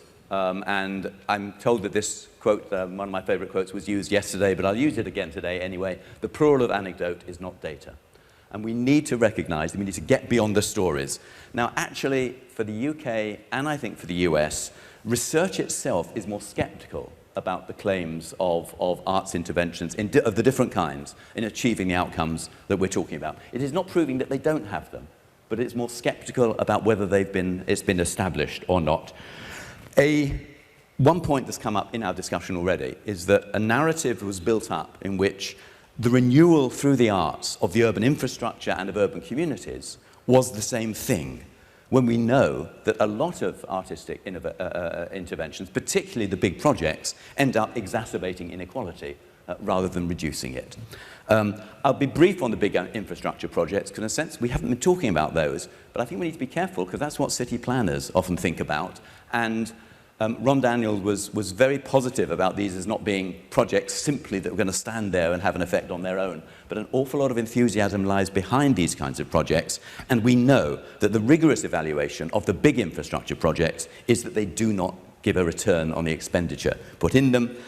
They displace people, and they also deform expectations of what an art intervention should be. So I think we need to keep that in mind, even if we, on the whole, have not been talking about the big infrastructure projects. Creative placemaking has been really interesting, because we've refined what we mean by that quite a bit. If we think about creative placemaking, the way it's used more broadly, not just in your terms, Jamie, which I think is more specific, but an awful lot of it, which is about the revitalization of communities by bringing in new kinds of cultural activity, creative industries, all of that. I think we find that kind of placemaking, the research suggests, has not revitalized the community, though it might have revitalized the neighborhood. And that's because, as we've been saying, arts development raises property prices, and what starts as an arts project generally ends as a real estate project. And indeed, it's often real estate developers who are who are bringing the artists in. They were in Hoxton in London, bringing them in order to generate a rise in property values. What happens then, and the danger of what happens with this kind of placemaking, is that not only gentrification, I'll use the term as a headline for a lot of different things, we've refined that concept, but also the neighborhood ends up being part of the consumption economy, not the production economy. It's a neighborhood that people visit in order to experience the arts, not one where people are actually actively engaged locally. That's why I think what Mark was talking about at the beginning, and the work that he and Sue Seaford have been doing on small-scale arts districts that are stable, are equitable, are much more likely to be sustainable than ones that have big interventions going on in them, and ones that have rapid commercial cultural revitalization. It's the indigenous one, and what's interesting in what we've been saying, Jamie and Rick in particular, is the way it's the indigenous that is so important. And that leads me to community arts projects. I think that what is critical here, certainly a lot of the research suggests that the evaluation tells us that people have done what they said they were going to do on a funded project, but it doesn't tell us what the outcome was. Did it actually have the changing effect on the community, energizing, making it more cohesive, increasing social capital? Much harder to research, but we really don't know. I think the jury is definitely out on how far that really works. What is really exciting, I think, is the kind of things we've been talking about today, which have been under-researched. There's a big project in the UK called Understanding Everyday Participation, which is about the things that we've been talking about, which is starting with what people actually do in their arts and cultural practice, what they do in their daily lives, and working with that, rather than artists bringing in their conception of what art and culture is. And that's where we get to things like choirs, church choirs, rock bands, people quilting at home. All of that is what an awful lot of people don't count as art and culture, but we should do. And that leads me to reflect on the sustainability of all of this, because that's what we're trying to think about. In research terms, we don't have the longitudinal studies that tell us whether something is sustainable or not. We get quick research after something's finished. We don't get is the research 5, 10 years later, which we need to be able to make a case for sustainability. But also, because sustainability is about something more than whether the arts presence is still there. It's about social capital, it's about community resilience. And too often, the evaluations that are carried out replace those complicated issues that we're really interested in with things like visitor footfall, economic activity, health rates, crime rates, and things like that. We need to start asking about what we mean by community resilience and how the arts does generally contribute to that. And that leads to the two questions, actually, if I may, Kerry, if I can pose. You've been asking the questions so far, but can I throw a couple of questions at my fellow panelists?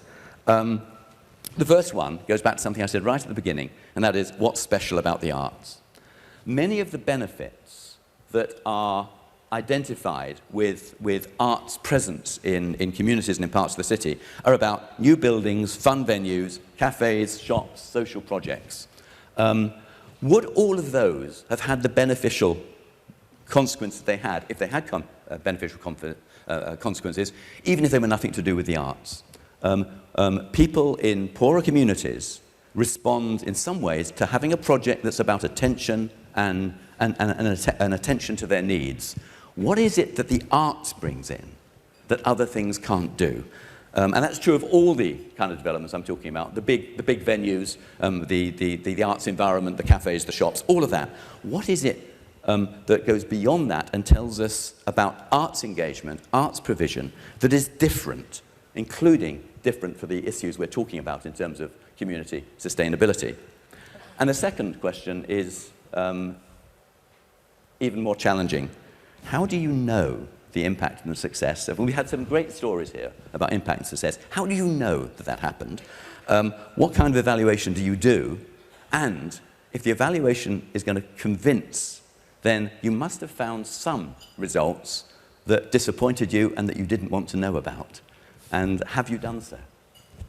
Leslie, I know you had a comment. Yeah. Well, I'm going to try to answer that. So we have I love metrics. We have very few metrics. One of them is visitation, one that you sort of, and we have a lovely story that the summer before before I started, we had 8,000 visitors in the entire season. Last weekend, we had 10,000 visitors a day. So that's a nice metric, but we don't live by the numbers. The other metric for us is 80% of our visitors are local. So we can't use the economic development data on purpose because we want it to be a local place. But I want to use a word that probably will make you and Mark perhaps a little squirrely, which is emotion. So when we started, we said that our goal was to provide 2.5 hours of delight. And the reason we did that was it was a place that you couldn't get to very easily, and that was actually the goal for our design competition, 2.5 hours of delight. And my boss at the time said, that's crazy that I let you use such an intangible word. But what strikes me in listening to my fellow panelists who I've not met, but I've long been an admirer of, is both how you're describing not only the emotion of the people in your city, but the emotion and the role that your project, you know, Rick to me is a legend. I've not been to Houston in 15 years, but I know a lot about your project because it's sort of been this shining light that we've all tried to learn from. So I think that again, however hard it is to quantify emotion, both of the people who experience the project, but then the people who hear and understand the project. And if there's one thing that has surprised me in doing my project for 9 years, is how much people feel about this odd place, accessible only by boat, open only in the summer. And that emotion and that role of a place that embraces risk and is a platform for the expression of culture, but I think we should all think about that emotion is, and I'm not trying to wiggle out of your question, but that's what the artists, that's what artists can do. I'm not an artist. That the rest of us can't do. They can express what the rest of the world may be feeling, but not able to articulate. So thank you for doing that, but that's how I think about measurement. Rick, do you want to take a stab at the question here? I would just say that probably the thing that is most sustainable and I think worth sustaining that the arts is the creative component, the creative aspect of art. You know, in our neighborhood where we basically work with the community in a way of just basically using the language of art and creativity is a very empowering thing. And so, you know, we have a transitional housing program for single mothers, right? And we can see these things kind of happen where you take people who are, you know, who lives in our TV culture, right, that becomes accustomed to sitting back, watching television for most of the day. Engaging those same people in creative production becomes an incredibly stimulating thing that runs throughout their lives, beyond just the production of, kind of artistic stuff. And I can tell you, historically, if you look at the African American experience in the US, is that, our community sustained itself on creativity.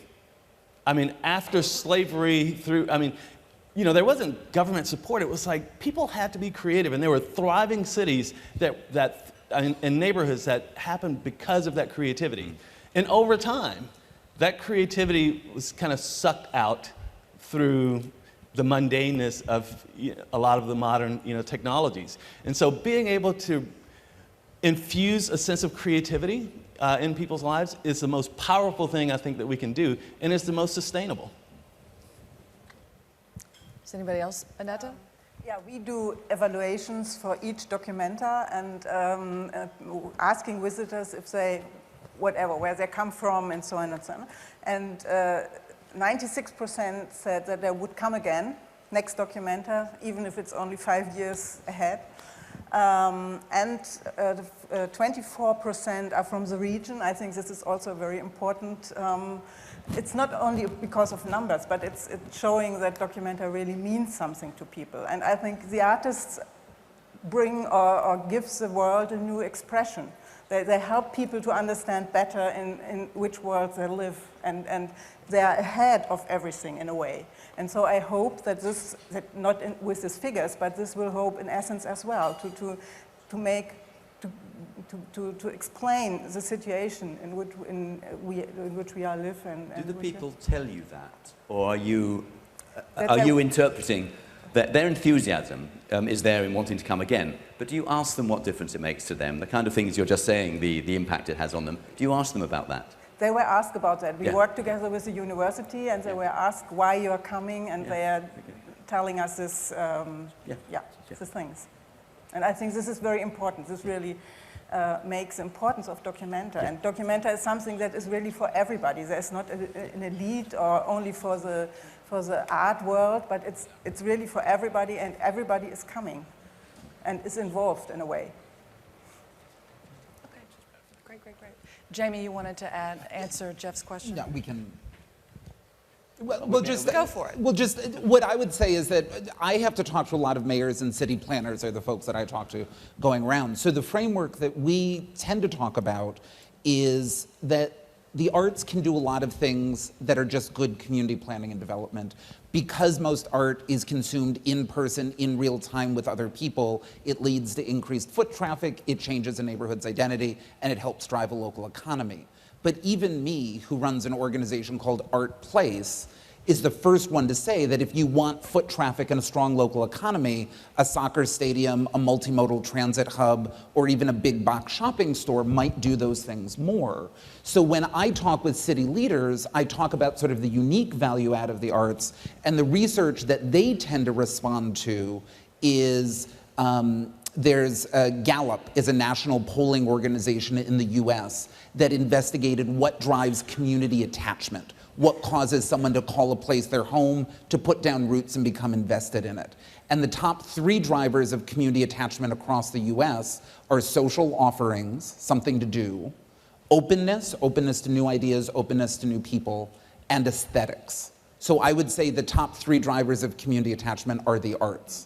There's an anthropologist in Chicago, Alika Wally, who studied the informal arts, exactly what Jeff was talking about, who shows that participation in informal arts reinforces both individual identity and cross-group bonding.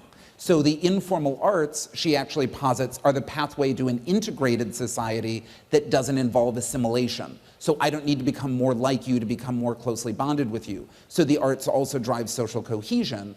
And then there's a UCLA professor emeritus, James Catterall, who looked at, I think it was 3 or 4 longitudinal databases from the Department of Education, the Department of Labor, and he found that people who participate in the arts are also more likely to participate in activities beyond the arts. They vote more, they volunteer more, they become engaged. So if you think about these 3 things, community attachment, social cohesion, and civic engagement, the arts bring a level of community stability that the soccer stadium, the big box store, and the multimodal transit hub don't. But I would never argue, and I don't think anyone up here does, that we can have a community of just arts districts, because we also need soccer stadiums and multimodal transit hubs and a place to buy stuff. So having that all together, I think, builds a sustainable, healthy, vibrant community, which is what we're talking about. That's great. So Mark, I'm going to ask you to take us to the next level here and talk to us about public policy. What issues do we need to address if we want to have sustainable arts and community development? Thanks, Carrie. One of my other hats is I teach social welfare policy, and it's no surprise that since World War II, the big split in terms of thinking about social policy has been between those who see social policy as compensating for the failures of markets and those who see its role as in accelerating or making markets more efficient. And it's also no surprise that since the 1970s, those who favor pro-market policies have had the upper hand.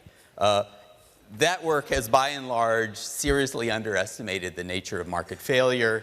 It has done great harm to ordinary people around the world, in Houston, in Philadelphia, and of course, most acutely in Greece. And in that respect, I think it's fair to say that we're all Greeks.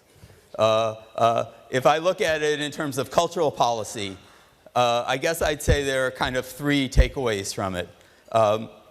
First of all, this issue of culture as a right. I think we need to do something to assure that every citizen has access and opportunity in terms of arts and culture, and that's a government responsibility. It is more complicated by this factor that by and large, those neighborhoods aren't necessarily low-resource neighborhoods in other respects, so that complicates that issue. A second takeaway is that there are many neighborhoods where we find concentrations of cultural facilities that are in which markets are more or less operating.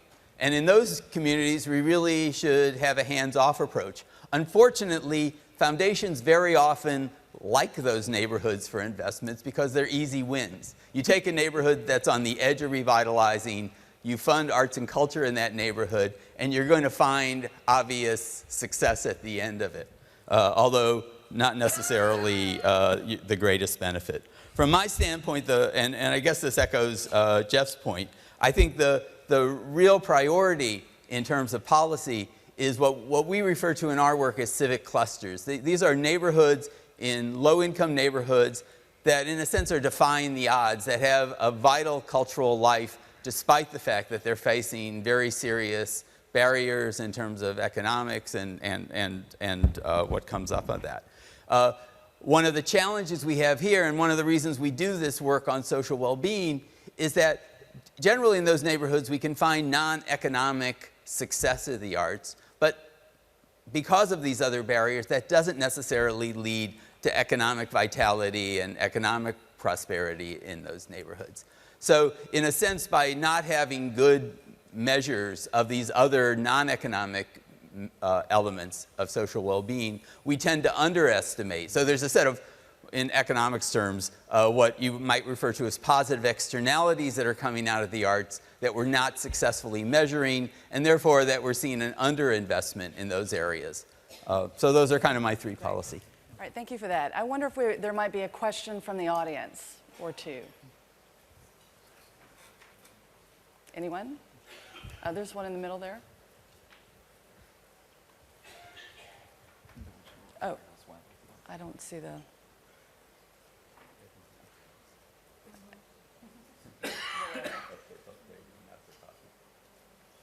It's a big room. It is a big room. Makes me remember Phil Donahue. If anyone's old enough. Hi there. Good morning. Victor Cohen, the School of Visual Arts in New York. Leslie, I happen to know intimately Governor's Island.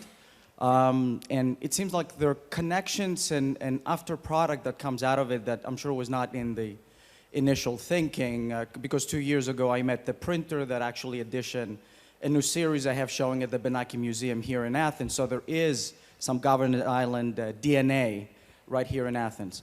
But I would like to ask for every person in the panel if there is one specific practical and pragmatic piece of advice that could offer to a country like Greece, where things need to start and be sustained in a meaningful way, for a place, and I know you experienced the place for a few days, for a place that had the delusion of affluence for 10 years, that followed 5 years of depression as far as financial, but also deeply psychologically in every citizen of this country. There is one piece of advice that someone could actually take and do something with in an hour. I'm going to tell a story first and then offer practical advice. So I was speaking to a group of artists the day after Lehman Brothers crashed in New York about the possibility of doing work on Governor's Island. And, 40 people in the room, and I thought, oh my God, we're going to not have anything.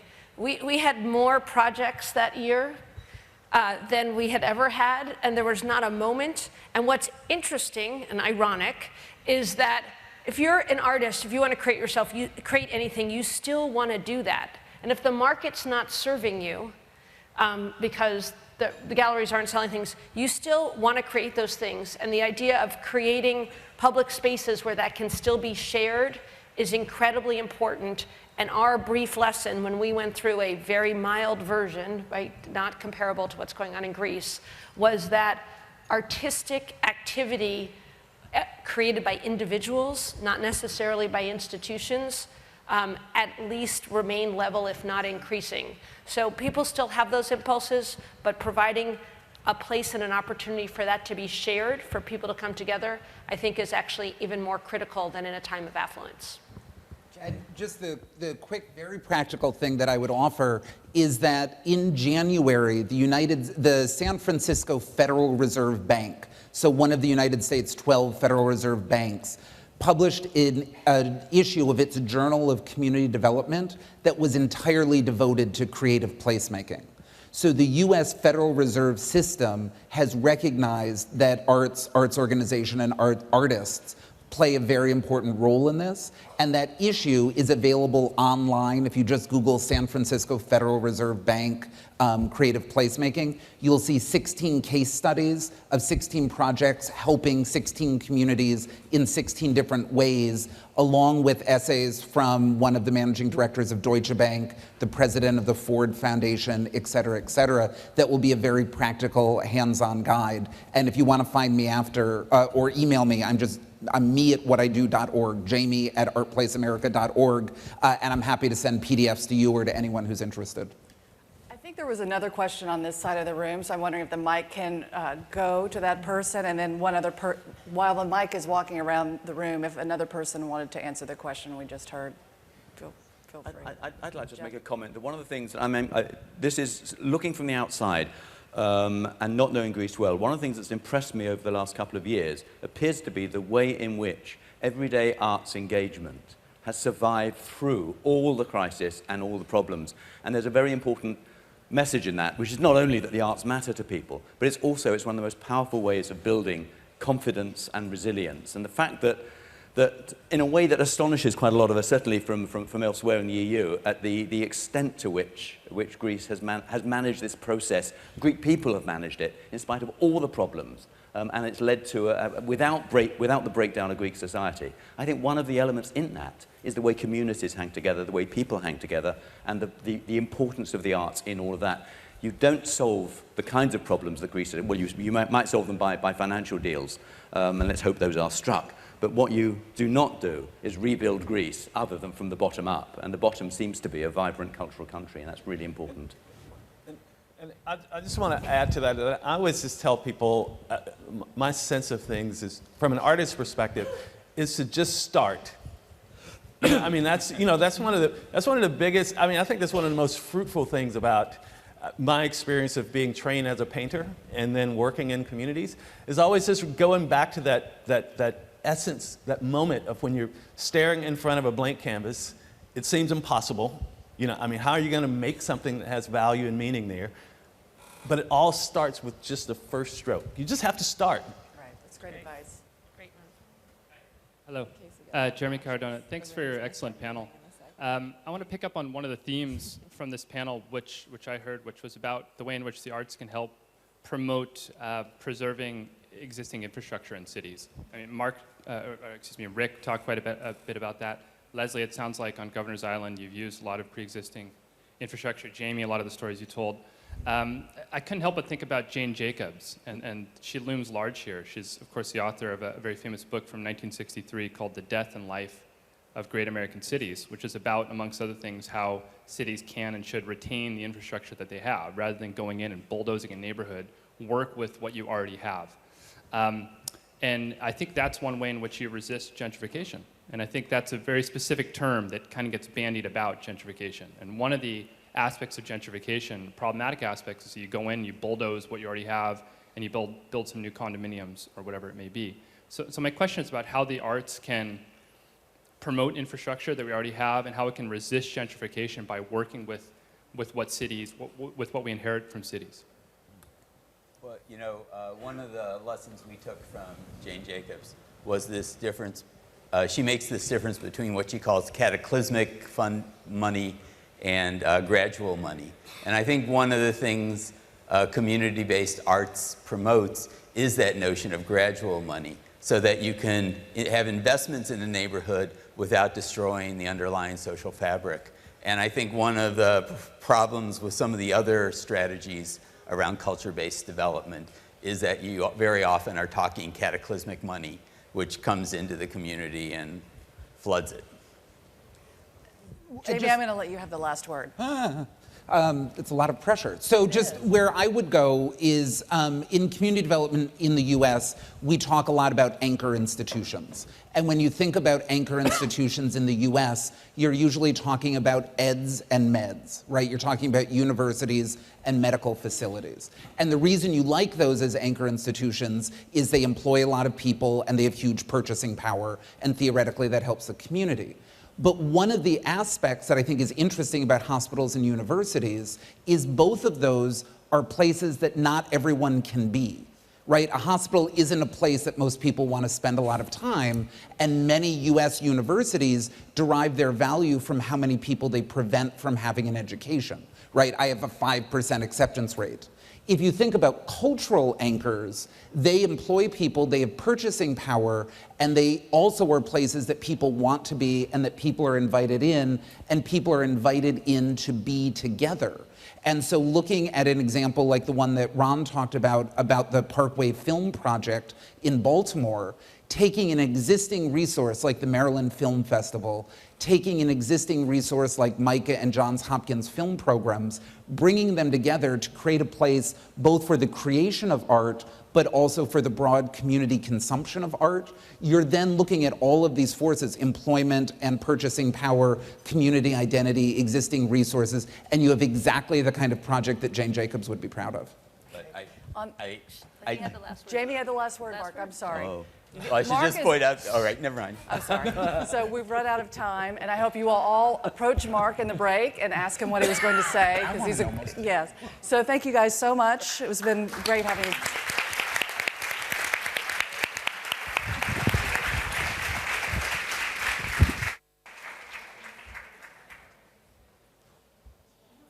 Please stay in the room. We will start right away because we're running a little bit late. And also there are packages that will be distributed to all of you that relate to the next panel. Thank you.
You can take your seats, please. We're ready to start.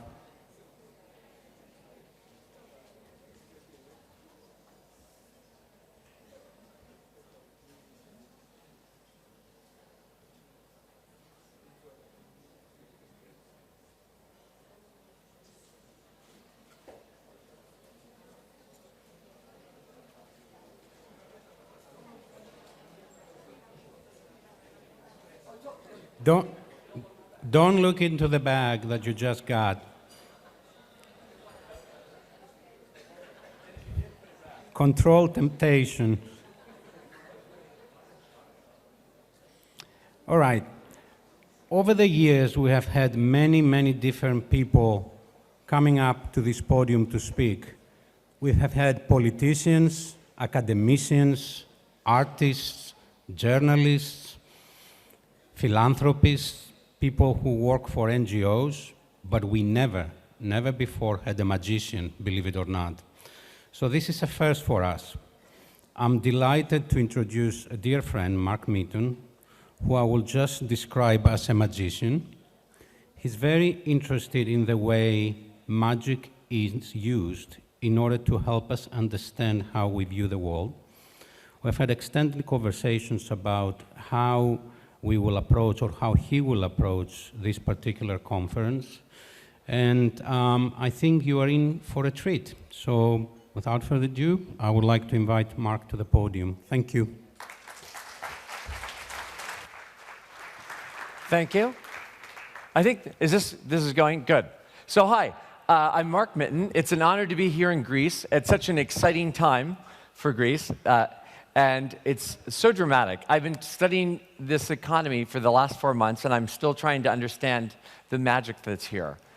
You know, it's very, very confusing, but it actually highlights how important it is to think about the way that we're looking at things and what we're actually seeing it when we're not. So today, we're going to actually, there's two of us who are going to share this time. I'm going to show you some magic in just a bit. You've all been given bags. And the first thing, I guess in Greece, you have the concept of mysterio. And so the mystery right now is to not look in those bags. And I'll explain later. But right now, just let it be a mystery. And then we're going to have an amazing presentation by an anthropologist. And then I'm going to come back and show you exactly how magic works. So the anthropologist who's going to be speaking to you is named Eduardo Cohn.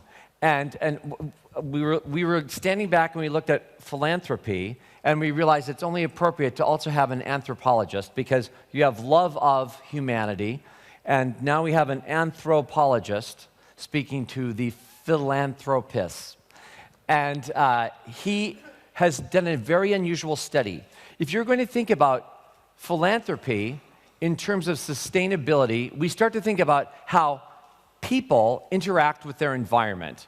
And Eduardo Cohn has done an amazing study by living with the Runa people in the rainforests of Ecuador for 4 years. He then has taken many years to write up their ideas and communicate them in a dramatic way, in an award-winning and critically acclaimed way, in a book called How Forests Think.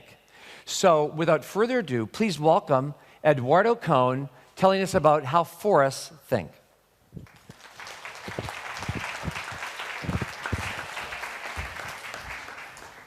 Thank you very much. It's a great pleasure to be here. I'll just wait for the first slide to screw up. Perfect. So, what is our place in nature?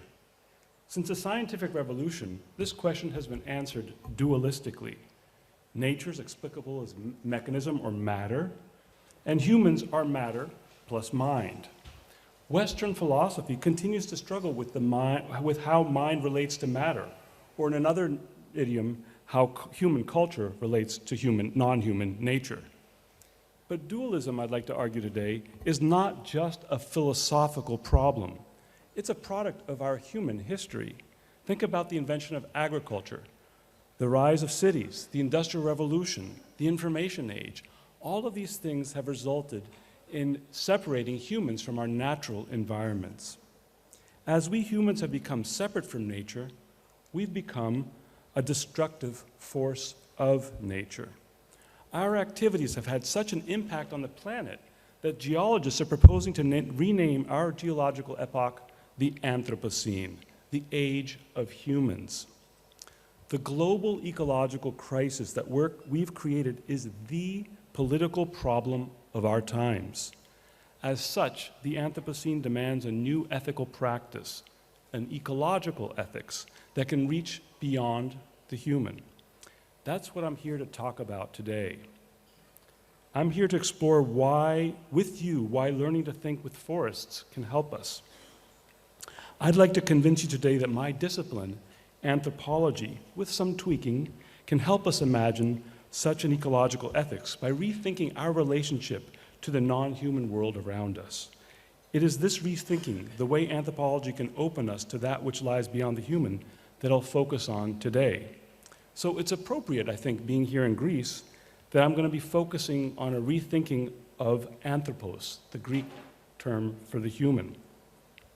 And I'll use this to rethink philanthropy in the Anthropocene.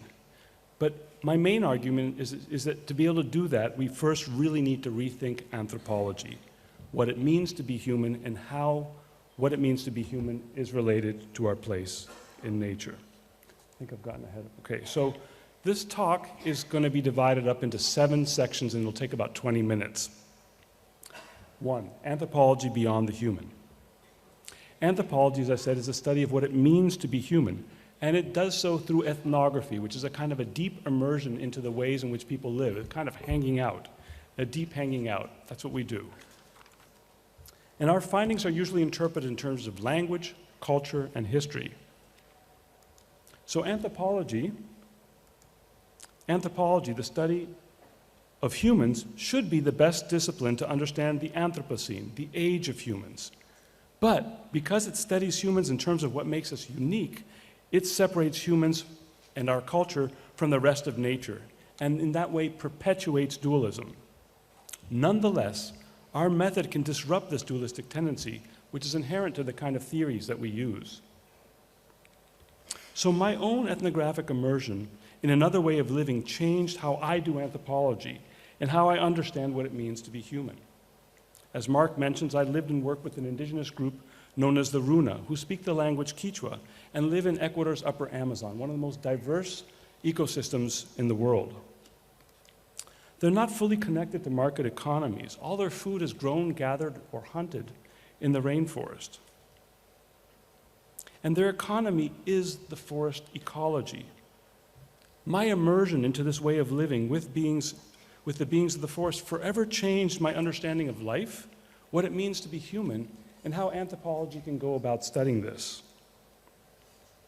When compared to the human-centered vision of anthropos, where, as Da Vinci suggests, man is the measure of nature, the vision of the human I learned to appreciate in the Amazon is one that reaches beyond the confines of the human and out into the forest. And this, I want to show, offers a very different way to think about how we all relate to nature.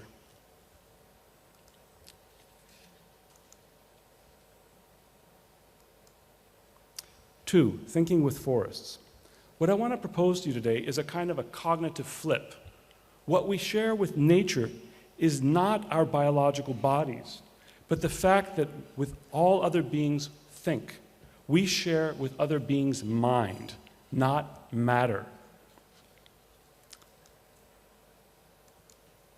A thinking forest is not a metaphor, and grasping this matters. So let me give you a little example. I was out on a hunting trip in the Amazon, and we had to sleep in the forest. So we made this little thatched lean-to hut to sleep under, and the guy I was with said to me before going to bed, "Don't sleep face down."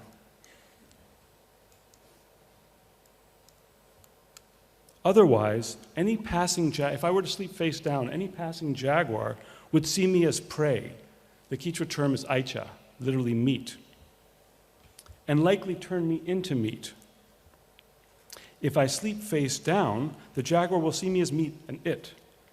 If I sleep face up, the jaguar will take me to be a self like himself, an I, perhaps a fellow jaguar or runa puma in Quechua. So I dutifully slept face up that night. There are others out there representing us and interpreting our actions, and these beings are not necessarily human. This is hard to understand anthropologically. According to traditional anthropology, only humans represent the world and act accordingly. Only humans think. As anthropologists, we can only say that the Runa think that the forests think. But I want to say that forests really think. What we share with other living beings is thought. The realization, and this realization calls for a very different kind of anthropology, a very different vision of anthropos. Let me give you another example. Take this image of a dog and two people. Despite the fact that they're divided along species lines, they're all attending to, drawn to, thinking in some way or another about the same thing. They are, in a sense, thinking together. And when we think together, we become one together, even when these others are radically different.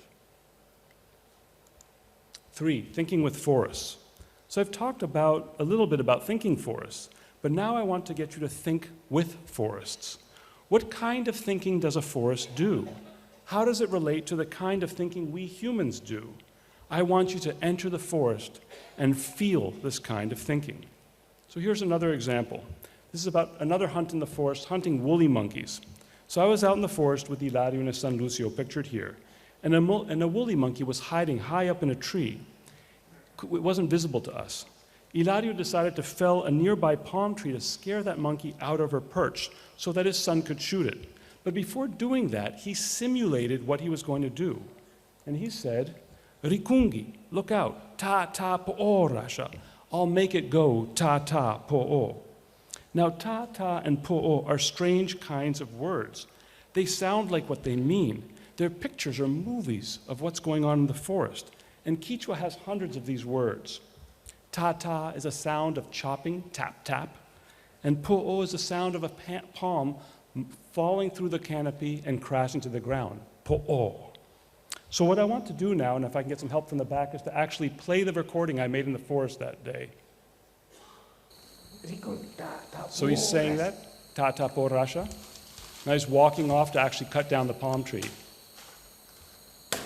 Ta.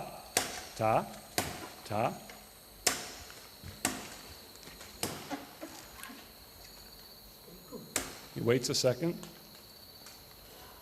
and now you'll hear it crashing to the ground.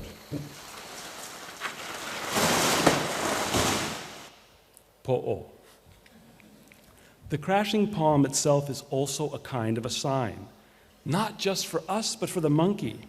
The monkey interpreted it as a sign of danger and moved. Any being that interprets a sign is thinking. The monkey is thinking. And this is a form of thinking that we can enter. Ecologies of mind. Life is made up of signs. Biology is a sign process. Evolutionary and ecological dynamics are intrinsically and constitutively representational. Think, for example, of the evolution of bird wings. Over evolutionary time, wings come to represent the air currents against which they flap. They are pictures of air, thoughts about the world. A wing is a living thought. Life is a form of thinking.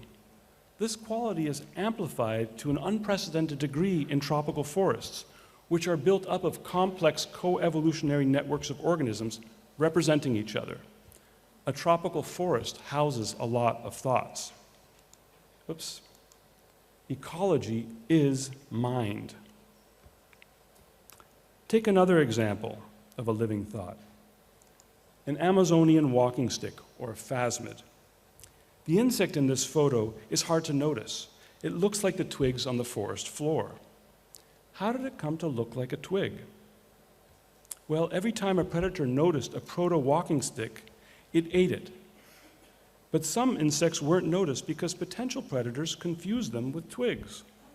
Over evolutionary time, phasmids became more twiggy. That is, the bodies of some insects have come to represent twigs. You could say that these insects are embodied thoughts about the world. You could also say that there's now more twigginess in the world. Twigs are twiggy, but so too are some insects. And all of this is a product of an ecological and evolutionary dynamic in which not noticing difference plays a crucial but counterintuitive role. And I'll expand on this in a minute.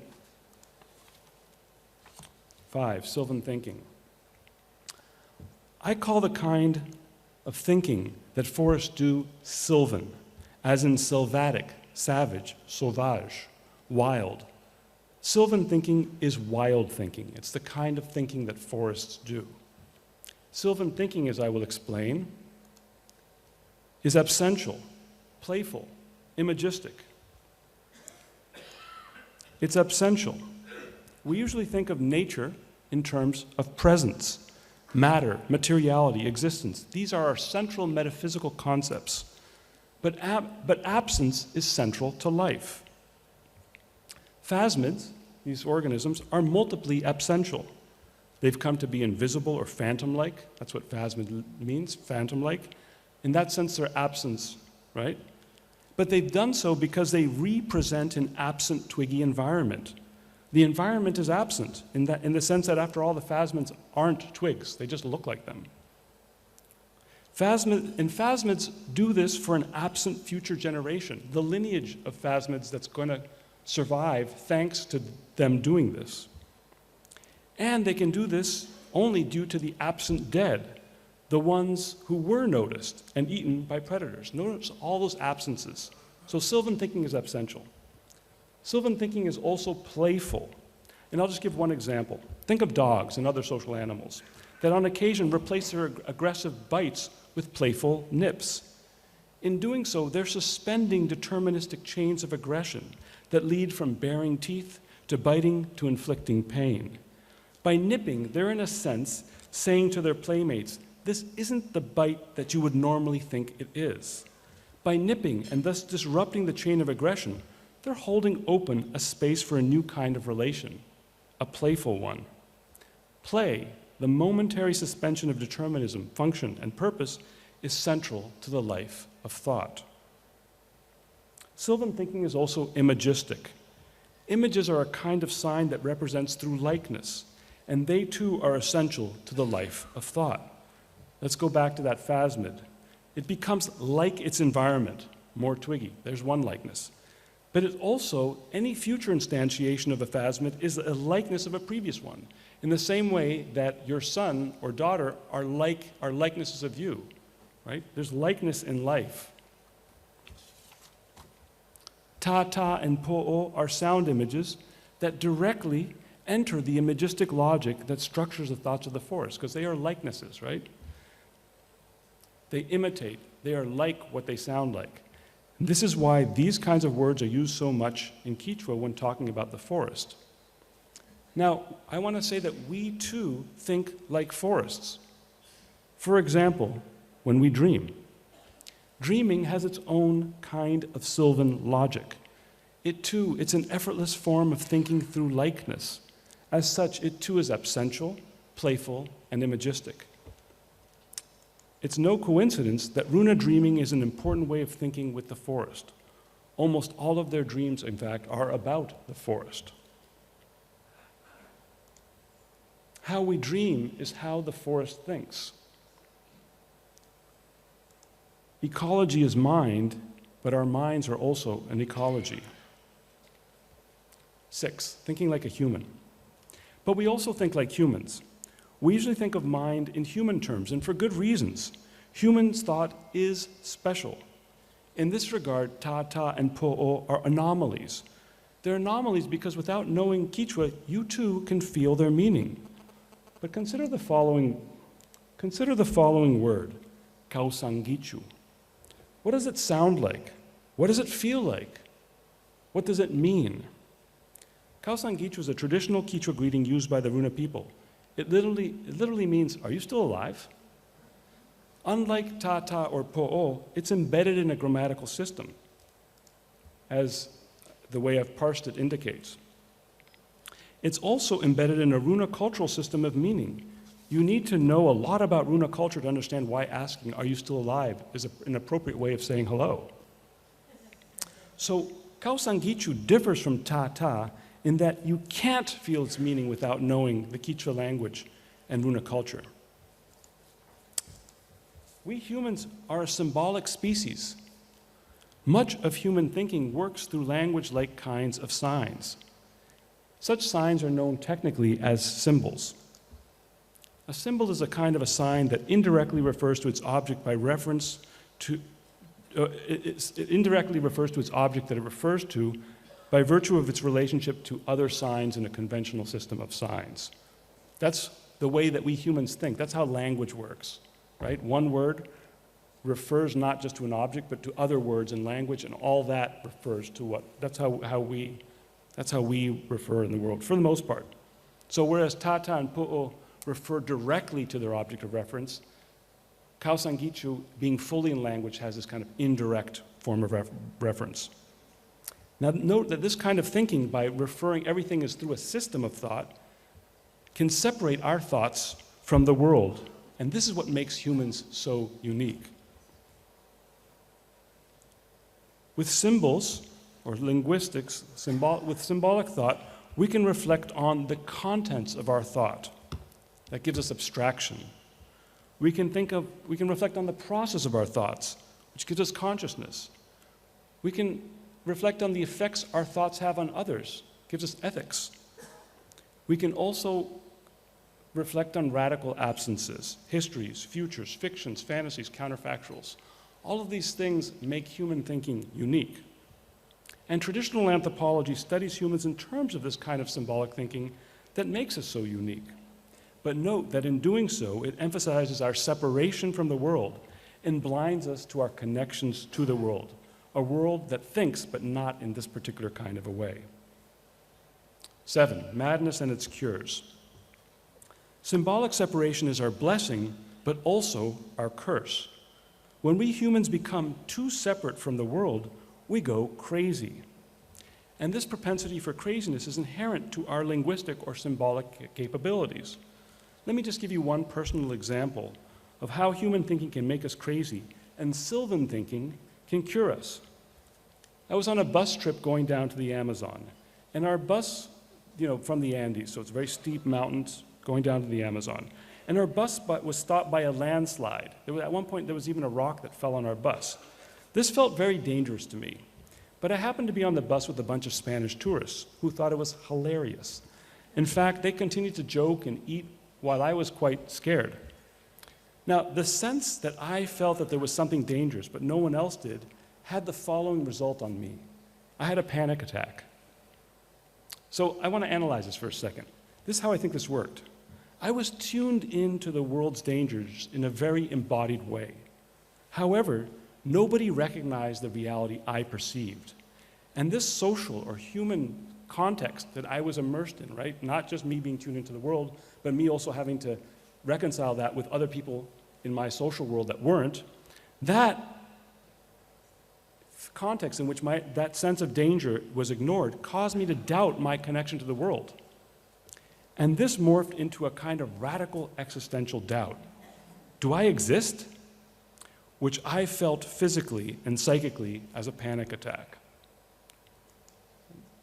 Panic, I want to suggest, is the feeling of what it's like to fully live a Cartesian mind-body split.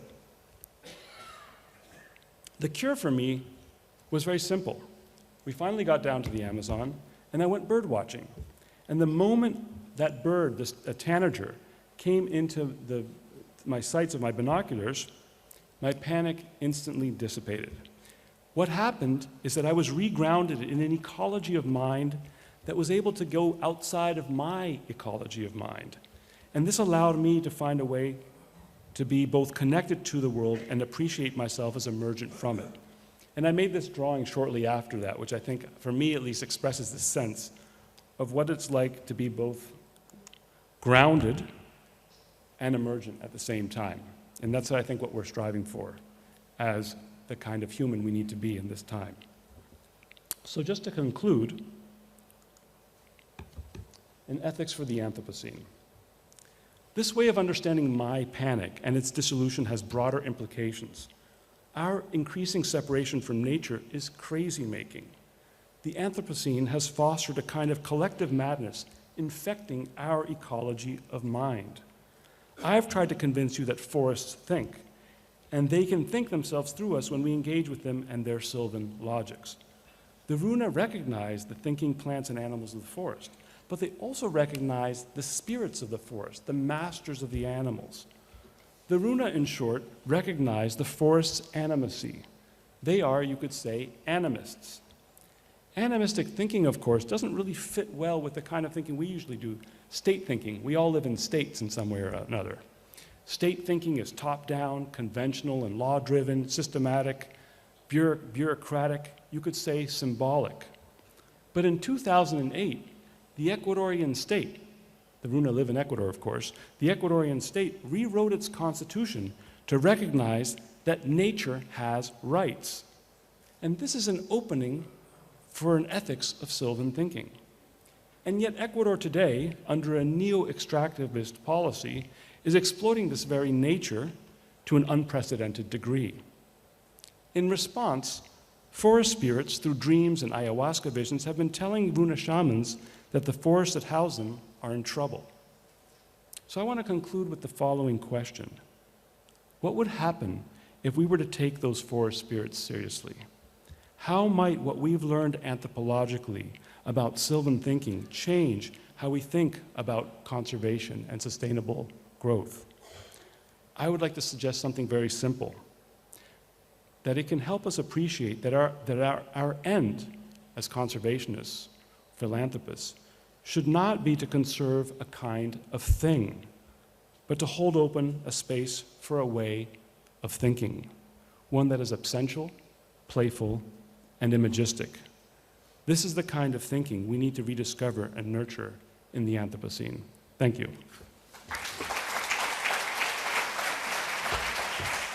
Much. And I want to say a special thank you to Eduardo, because he actually shifted things around, because he's just about to go back to the rainforests of Ecuador for a year to take all kinds of film footage of the things that he's trying to express. So it's a very exciting time.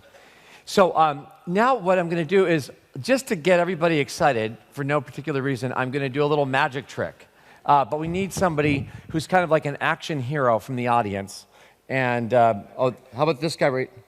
You want to do it? How about if you do it and this guy in the end? Okay, together. So come on up. This is good. It's much better. Okay? And wait, I realize I have light if I stand in front of the projector, so we'll stand right here. And, okay, and what is your name, sir? Takis. Takis, very nice to meet you. And? Alex. Alex, very nice to meet you. Okay? So your job is you're going to be the card randomizer, and then, okay, and Takis is going to find the card, but in a strange way. In fact, here, I'm going to go right over here. This is good. And what I'd like you to do, I will mix these cards all up, and if you'd be so kind, could you name just any one of these cards? It does not matter. And by the way, I don't know you, right? I actually do know Takis, but that's another story. All right. Okay, so go ahead and say any card you want. Like 5. Of? The heart. Oh, you know, it's weird. I was hoping, I couldn't say it. If you would be so kind, take these cards, okay? And I want you, okay, move back a little bit, because Takis needs the room. He's going to throw the cards directly at my gut, right?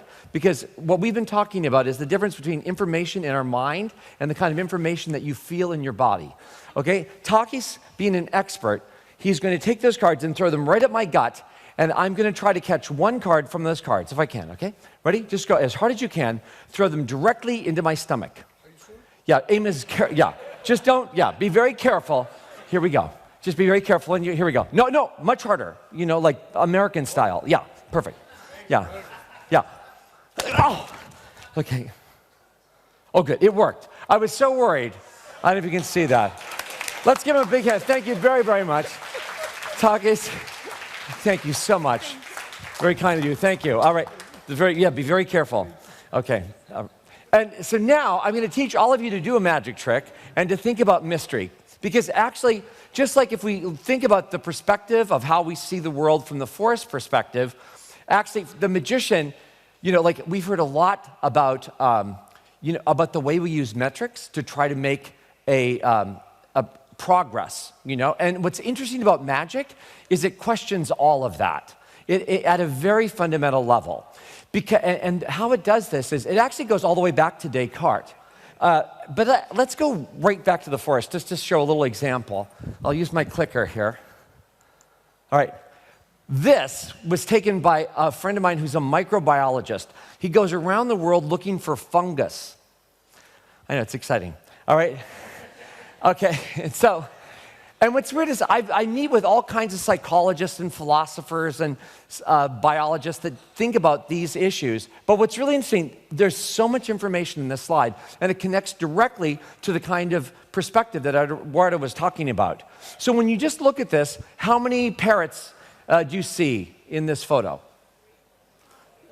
What? Okay, but let's just, if you include all birds, so just keep counting. Thank you. It's like 700. Because what's weird, all these dots, every single white dot is a bird. You see?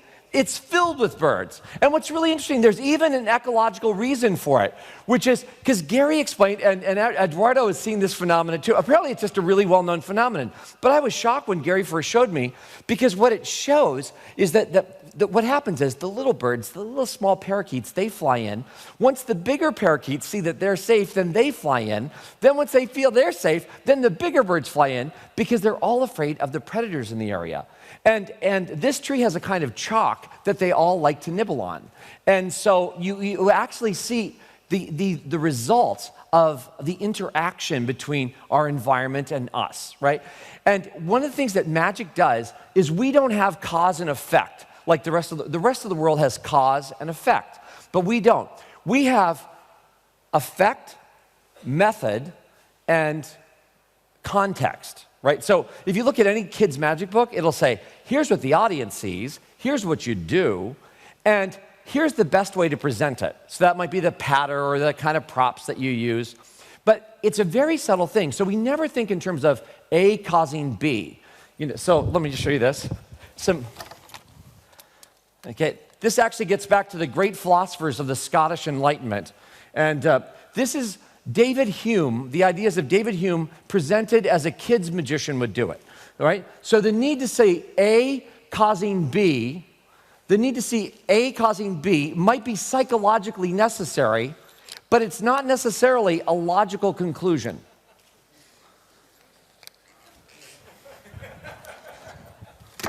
So then we have to start looking outside. Also, in the world of the magician, as all of you know, as people that engage with the world, sometimes the apparent interacts with the actual. So if you have a strict model where you're only looking at metrics, and you're only thinking about emotion and things like this, these classic cartoons kind of break down. We have a cartoon out there of the scientist who only sees things rationally. He doesn't believe anything. He only accepts what's proven rationally, right? And then we also have the cartoon of the artist. And that cartoon is someone who only follows their muse, or as we heard in the last panel, their emotion, right? So we get away from the metric of the scientist and we jump to the emotion of the artist, the inspiration. But magic is neither one of those. We're going to use those cartoons to create the magic trick that we want. So it's much more like the person who's running military or public relations, or in all these ways. We just think about the story that we need to tell, and we use the complexity to our advantage. So the best way to learn this is to think about information in a new way, and that's why we have the Mysterio in this little bag. Inside this bag, there is a card that contains information. I want you to only look at it, just wait. But instead of, in the world of the scientist or the artist, you get all the time in the world. But actually, from when you're driving, or when you're watching your kids grow up, or if you're trying to deal with a financial crisis, you don't have all the time in the world. You have limited amounts of time. So right now, I'm going to give you 10 seconds. I'm going to count it out. Well, just wait. Your job is to reach in there, take the card out. It's got my name on it. I'll give you that hint. Look at it for 10 seconds, and then I'll say stop, and you put it back in. So here we go. Go. 1 1,000, 2 1,000, 3 1,000, 4 1,000, 5 1,000, 6 1,000, 7 1,000, 10 1,000, Oh, sorry, 8 1,000, 9 1,000. Then we'll go back to 10 1,000. Okay, put the cards away. So here's a really quick question, okay?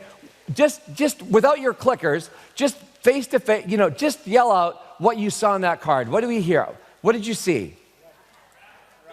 Duck, rabbit, good. And?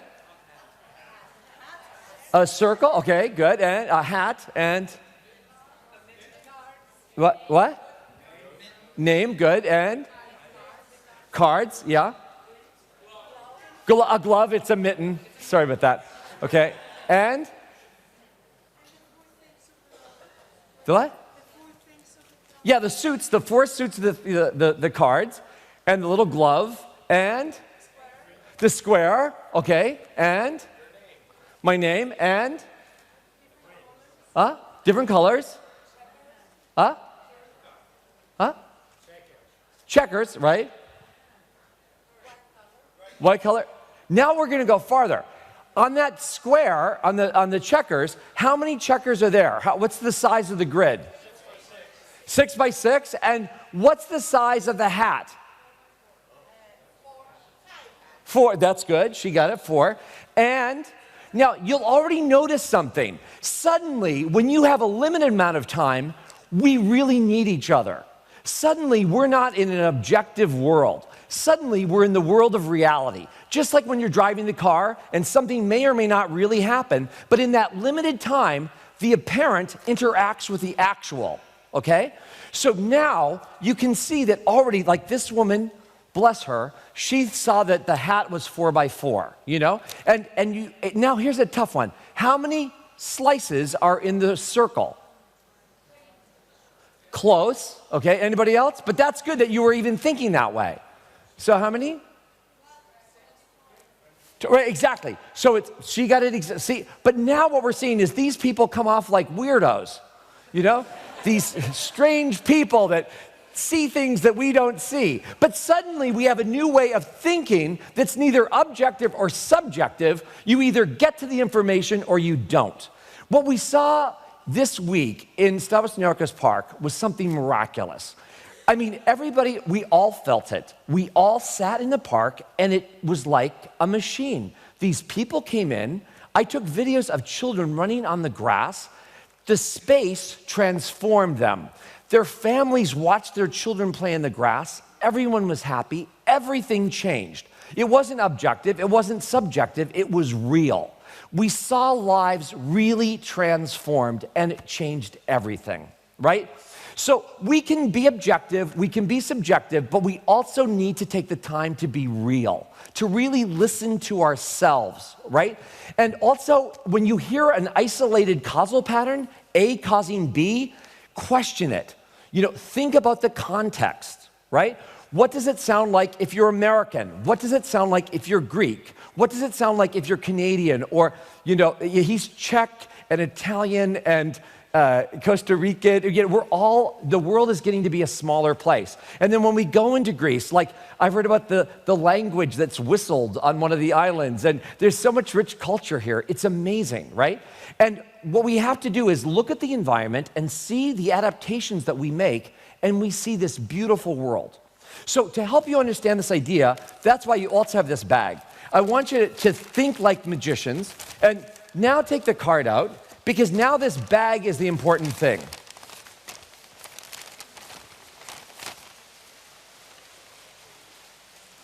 Okay? So this is a trick that you can all do. By the way, wait. Now you have your bags ready, but I did a terrible thing. Put your bags down, because I get so excited, I forget to tell you. Let me just go in. I forgot that I had this presentation to give. So let me just give this, and I'll come right back to that. Okay, so when I say magic, I'm not talking about magic. That's a kind of a sloppy word that you can use it. You can use it to say anything you want, right? And it is used that way. So when I say magic, I'm actually referring to a very specific series of ideas. Within magic, I use the ideas of physical misdirection. So on the masters that I studied with are experts in what makes you look in one place instead of another. You know, the old, why do you look there and not be, but when do you change and look at the thing that you're not supposed to look at and all those things in more complex models? I learned this from this man. This is like Gary's photo yesterday. Gary Kasparov showed him and his teacher, it changed his life. These real connections change our lives. Literally, as his apprentice, my job was to take my ego. The first 2 years, he made me feel like nothing. But it was important because he took my ego away so I could learn all of his lessons. His name is Cantino Marucci. He's from the south, from Foggia, or near Foggia, Alberona, actually, in Italy. But then he went to Argentina, and then he went up to New York. And that's where I met him. I saw him as a kid at 12, but it wasn't until after college that I studied with him from 23 to 28. But he literally changed my life because he was such a master. And that was our relationship. He told me what to do, and I did it. But as a result, I learned these ideas that are very, very powerful, and it's the reason that I get to speak to the incredible people that I get to speak to. It's all because of this man. So this is the way he made me think about, he said the basic tension is thinking about man's intention versus accepting nature's way, right? So how are we going to do this? We all know what man does, and he drew up my name, right? And he did it in these letters, and he showed how man's intention, you can see all around us in lines. You can see it in the tables, in the screen, right? But when we look at the flowers, when we go outside and look at the water, then that's when you see the other side. You see all these beautiful curved lines. And then the strangest thing is, how do these two things interact? And the example that he gave actually was a mouse looking for food. He said that's the real challenge, is to understand when the mouse goes where, because it looks random, but it's not. It's a kind of random, but it's actually a kind of interaction between a living thing and its environment. Just like the advice that Eduardo's teacher gave him to always sleep with his eyes up so that if he got awoken, that the jaguar would know he was alive, a living thing. What's really hard is the living interaction between man's intention, the line, and the wave. So now we go to this, and here's what's really weird. If you believe in metrics, and they're really, really important, this is a little problem if you believe strictly in metrics. The problem is this, is that hat taller or wider if you use the brim? So with hat and brim, does it look taller or wider? It looks taller. But what is the actuality? Same. So this is really important to remember as well. These are two separate questions. What does something look like? And what's the actuality? And both are important. There's lots of, I always go back to the car example, because in these when we think about limited time and space, then suddenly the apparent is as important as the actual. So then, this is the terrible slide. Some scientists see that and they want to rip it up, right? Because this shows that just like optical illusions have a gestalt, so do measure. If you put the same optical illusion in a different measured context, a different metric, you'll actually see that it makes the hat look different. It looks the grid look different because the way we see and we put things in perspective, right? And I'll show you a little trick. During lunch, I'll show you the whole trick. But does anybody know on your card what that little pie chart's for?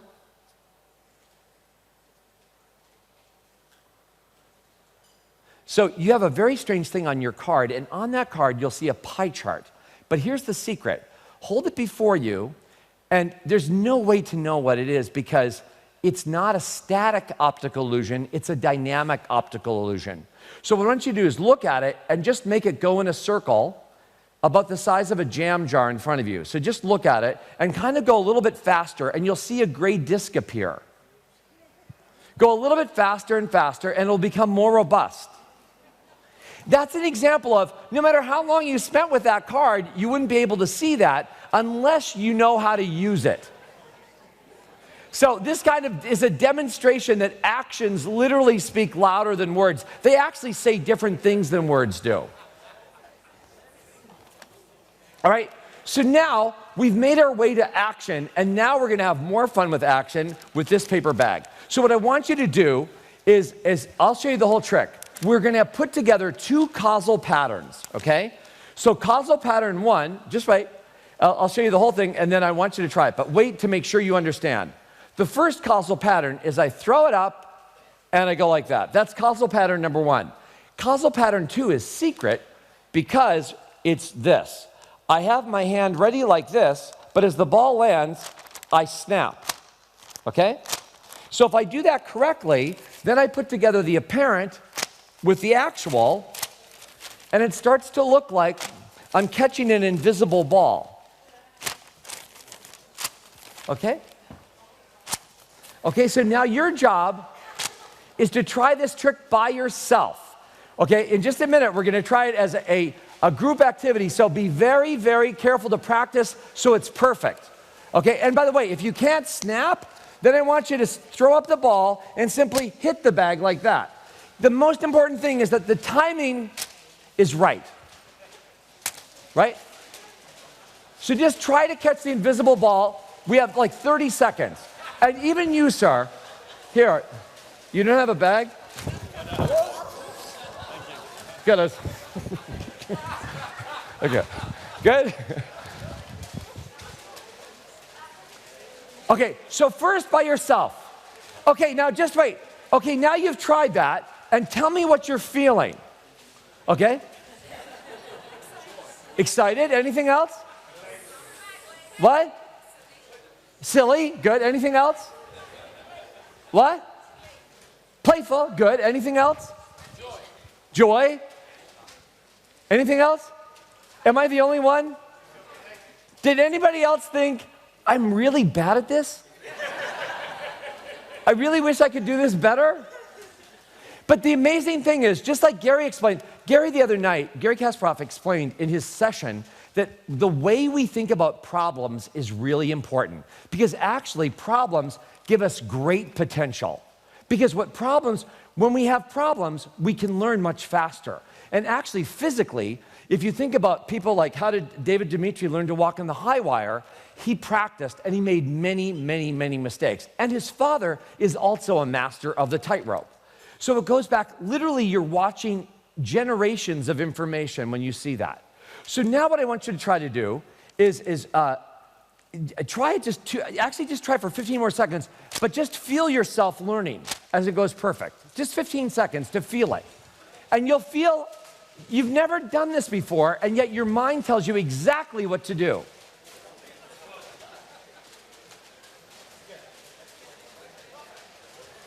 Okay, that's really good. All right, so now here's the next step, which is, this is also, just like Eduardo emphasized, the next step is, this might seem crazy, right? We're actually throwing an invisible ball and catching it, and somehow it satisfies something really deep inside of us, right? That's the amazing thing. And we know it's like the feeling when we watched the kids play in Stavros Niokos Park the other night, this week. It's been amazing because we know that they're feeling this sense of joy. There's something in the space, the setup, that makes them feel like this is right, this is true. But notice it's a different kind of right and a different kind of true that you get with a metric or you get from emotion. It's actually quite technical. If you do this, or if you do this, it's actually technical. There's a time it's got to be right. If it's this, right, it's a problem. And you can feel it. So now you're going to interact. So try to, if you don't mind, I know this space is limited. I don't want to don't hurt yourselves, but just stand up, okay, and then find one other person and share one ball between the two of you. All right? So you're throwing an invisible ball back, hopefully with a stranger. It makes it even more fun. Are you going to give it a try? Yeah, okay, good. Give it a try.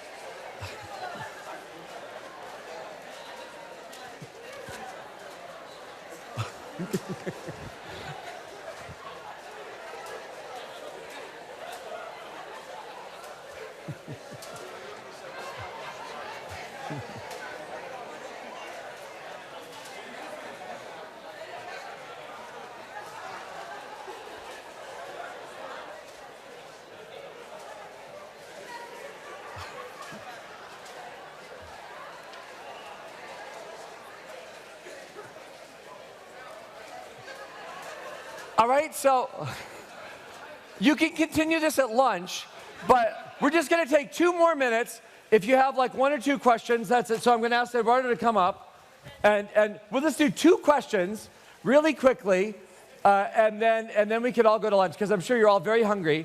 But you know, first of all, give yourselves a hand because you were very good at that.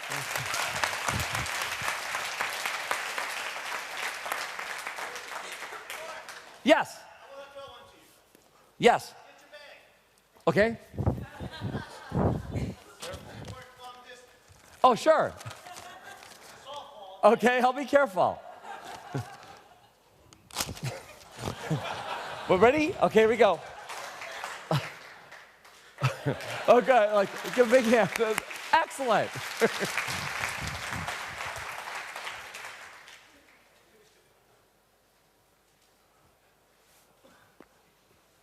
Stelios himself has a question.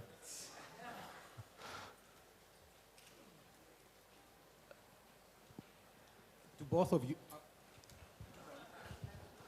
both of you, actually, can you talk a little bit more about how the way we perceive the natural world, the way we see things, the way we want to see them, how does that impact our efforts to create a sustainable environment?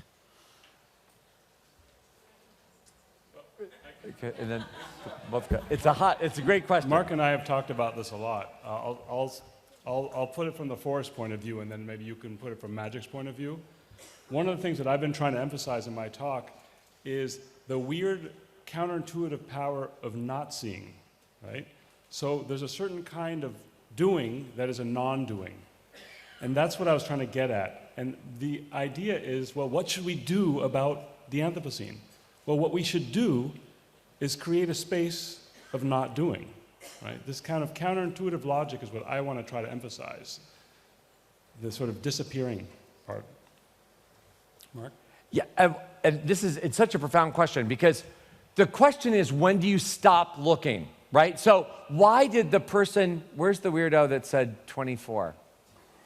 For the circle, right? The question is, certain people don't stop looking, most of us do. But then you might not stop looking at another kind of information that she would continue to look. So there's a lot of interesting research on this, especially with us all on smartphones and all having access to the web. We literally close ourselves off from the world. The most dramatic answer I ever heard along these lines, I did a think tank at Princeton with a guy named Elder Shafir, who's a behavioral economist. And we were really fortunate to have a chief technical officer from a very large intelligence agency with us. And at one point, a person said something that was very, very clear from one political point of view, and his answer took the breath away from everyone in the room. He said, in my world, we tend to not fire people, but we tend to put people like you in a place where you can't get people hurt. Because the problem is, once you accept such a predefined point of view, it's very, very hard to hear. And in fact, he referred to a study where a part of your brain that registers joy actually registers joy when you destroy information that you know is factual, so long as it's from a different point of view. So I think this is the big thing. Magic asked the question, and it's a two-faced question. When do you stop looking? And what makes you believe that story? Why do you what I'm more interested in now is, why do we hold so tightly to the stories that we do believe? Because there's a kind of, like my job with that teacher was to actually learn his ideas and carry them forward. And there's a part of us that can do that. But in the apprenticeship master situation, it was always a few within society that were trained in this disciplined way to bring the ideas from the past to the future. So I'm kind of interested in it in both levels. I mean, it serves a purpose. It can be very constructive for the sustainability of ideas over time, but it also can be very destructive because it can put us in mental traps.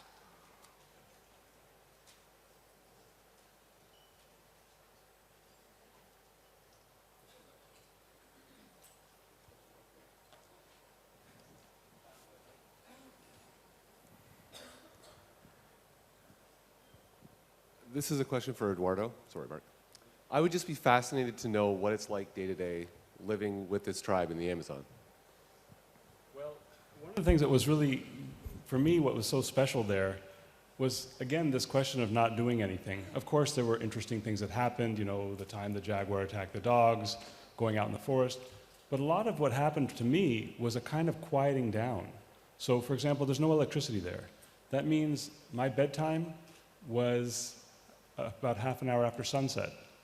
And I could sleep if I wanted to up to almost sunrise.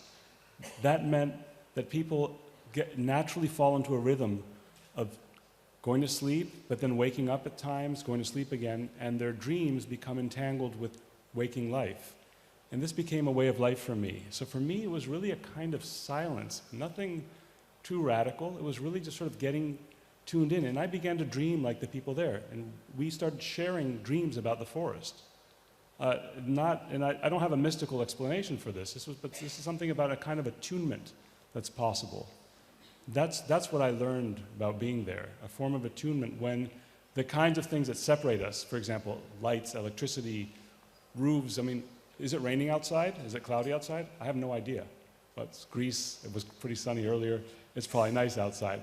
But we can't really know. The things that house us are distancing us from other things, right? And those kinds of attachments, for example, as you were saying, we tend to shut off, right? People who live in forests are much more connected to many other things going on, and they have a way of being attuned to that. So I think if I learned something, it was to learn how to listen, partially to listen to myself, but in general, just to listen.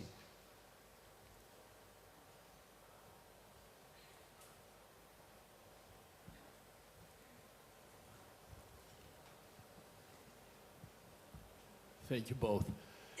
Yesterday we heard a couple of speakers speaking about the young, the open minds, and how they are doing things. Today you told us that the old forest and the old master passing on. In sustainability, where's the line of demarcation? Where do you blend the old and the new? Great question. Do you want to go for it? I mean, I'm still thinking about it. Well, yes. So, I mean, one of the It's things... good. It's a good question. Maybe I didn't get to emphasize it enough, but one of the things that's so important for me to this kind of sylvan thinking is play. I always, the way I dedicated my book, I dedicated to my children, thanking them for helping to remind me that to keep my kind of work at the university to be their kind of play. So for me, one of the most important things to have a living society, whether you're talking about a biological group or a democratic society, is a space for play. And what's play? It's creating the conditions where you're not doing it for any reason, right? That's what we're trying to do when we create possibility, a space for possibility. And it's out of that something interesting could happen for a reason. Of course, we do have purposes, right? So play is a very important thing. And that's what we want to conserve. And of course, children are the ones who remind us of that. At a more sort of practical level, this is a bit of a crazy time for me. I'm about to move with my family to Ecuador for a year. I'm on sabbatical, a form of play. It's my Sabbath. And what I'm very interested in is precisely the youth in these communities, the people who were little children before, when I was there just listening. Well, now I'm coming back not only to listen, but to get people to think together about what's going on in a more global sense. And clearly the youth there are going to be very important, because if you just talk to the elders, that's not really alive.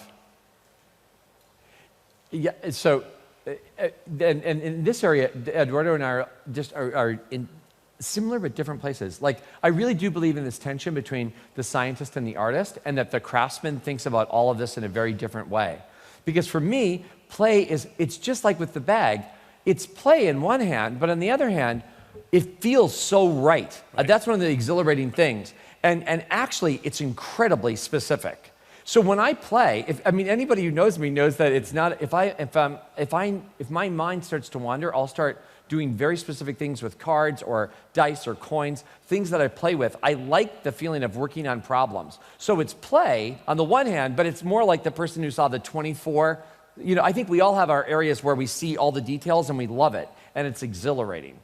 And I really, do you want one quick story? Do you have time for one last story? Yes. Because it might be a good ending, because it does kind of bring everything together, which is this guy. This is another guy who plays incredibly specifically, and his name is Enrique Quintana, and he's the head of painting conservation at the Met. I met him through a friend at the Metropolitan Museum of Art in New York named George Basaka, and this is one of his closest friends named Enrique Quintana. And what's so amazing about this Goya is when you're with him, he's restored this painting. So he's been at the Prado for now like 28 years. He's phenomenal.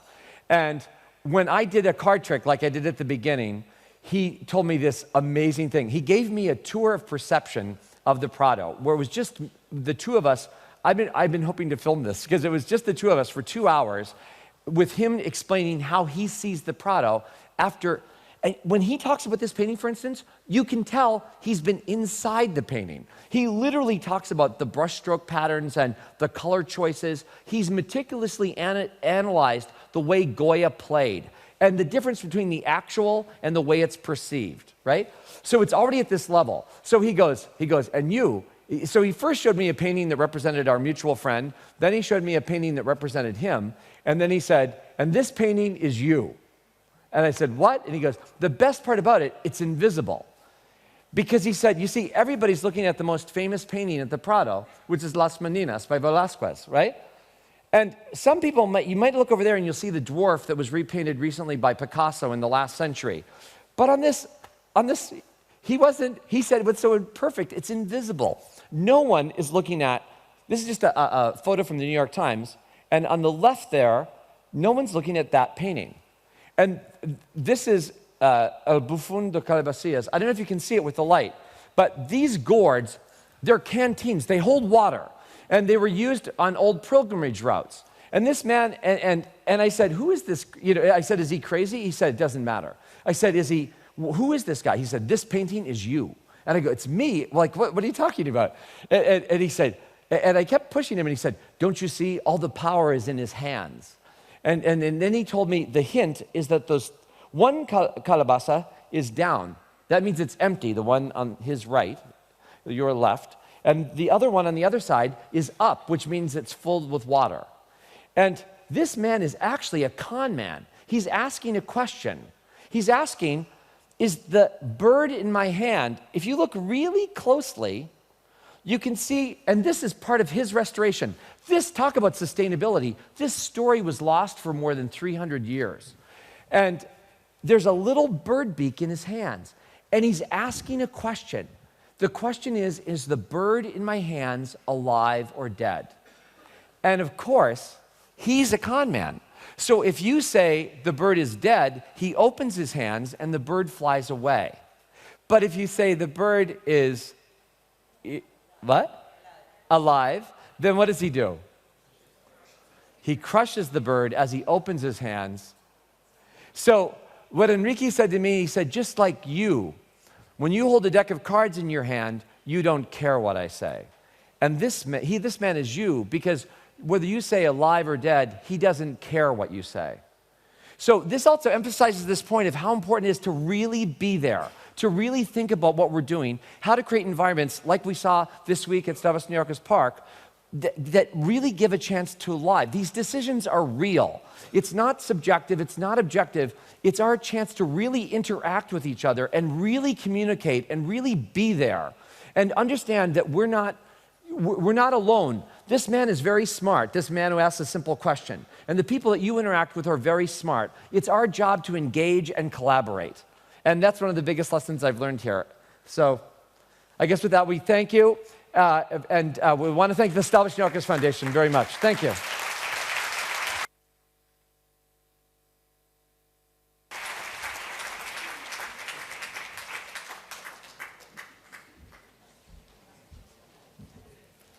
A short lunch, please, half an hour, so we can stick to the original scheduling. Thank you.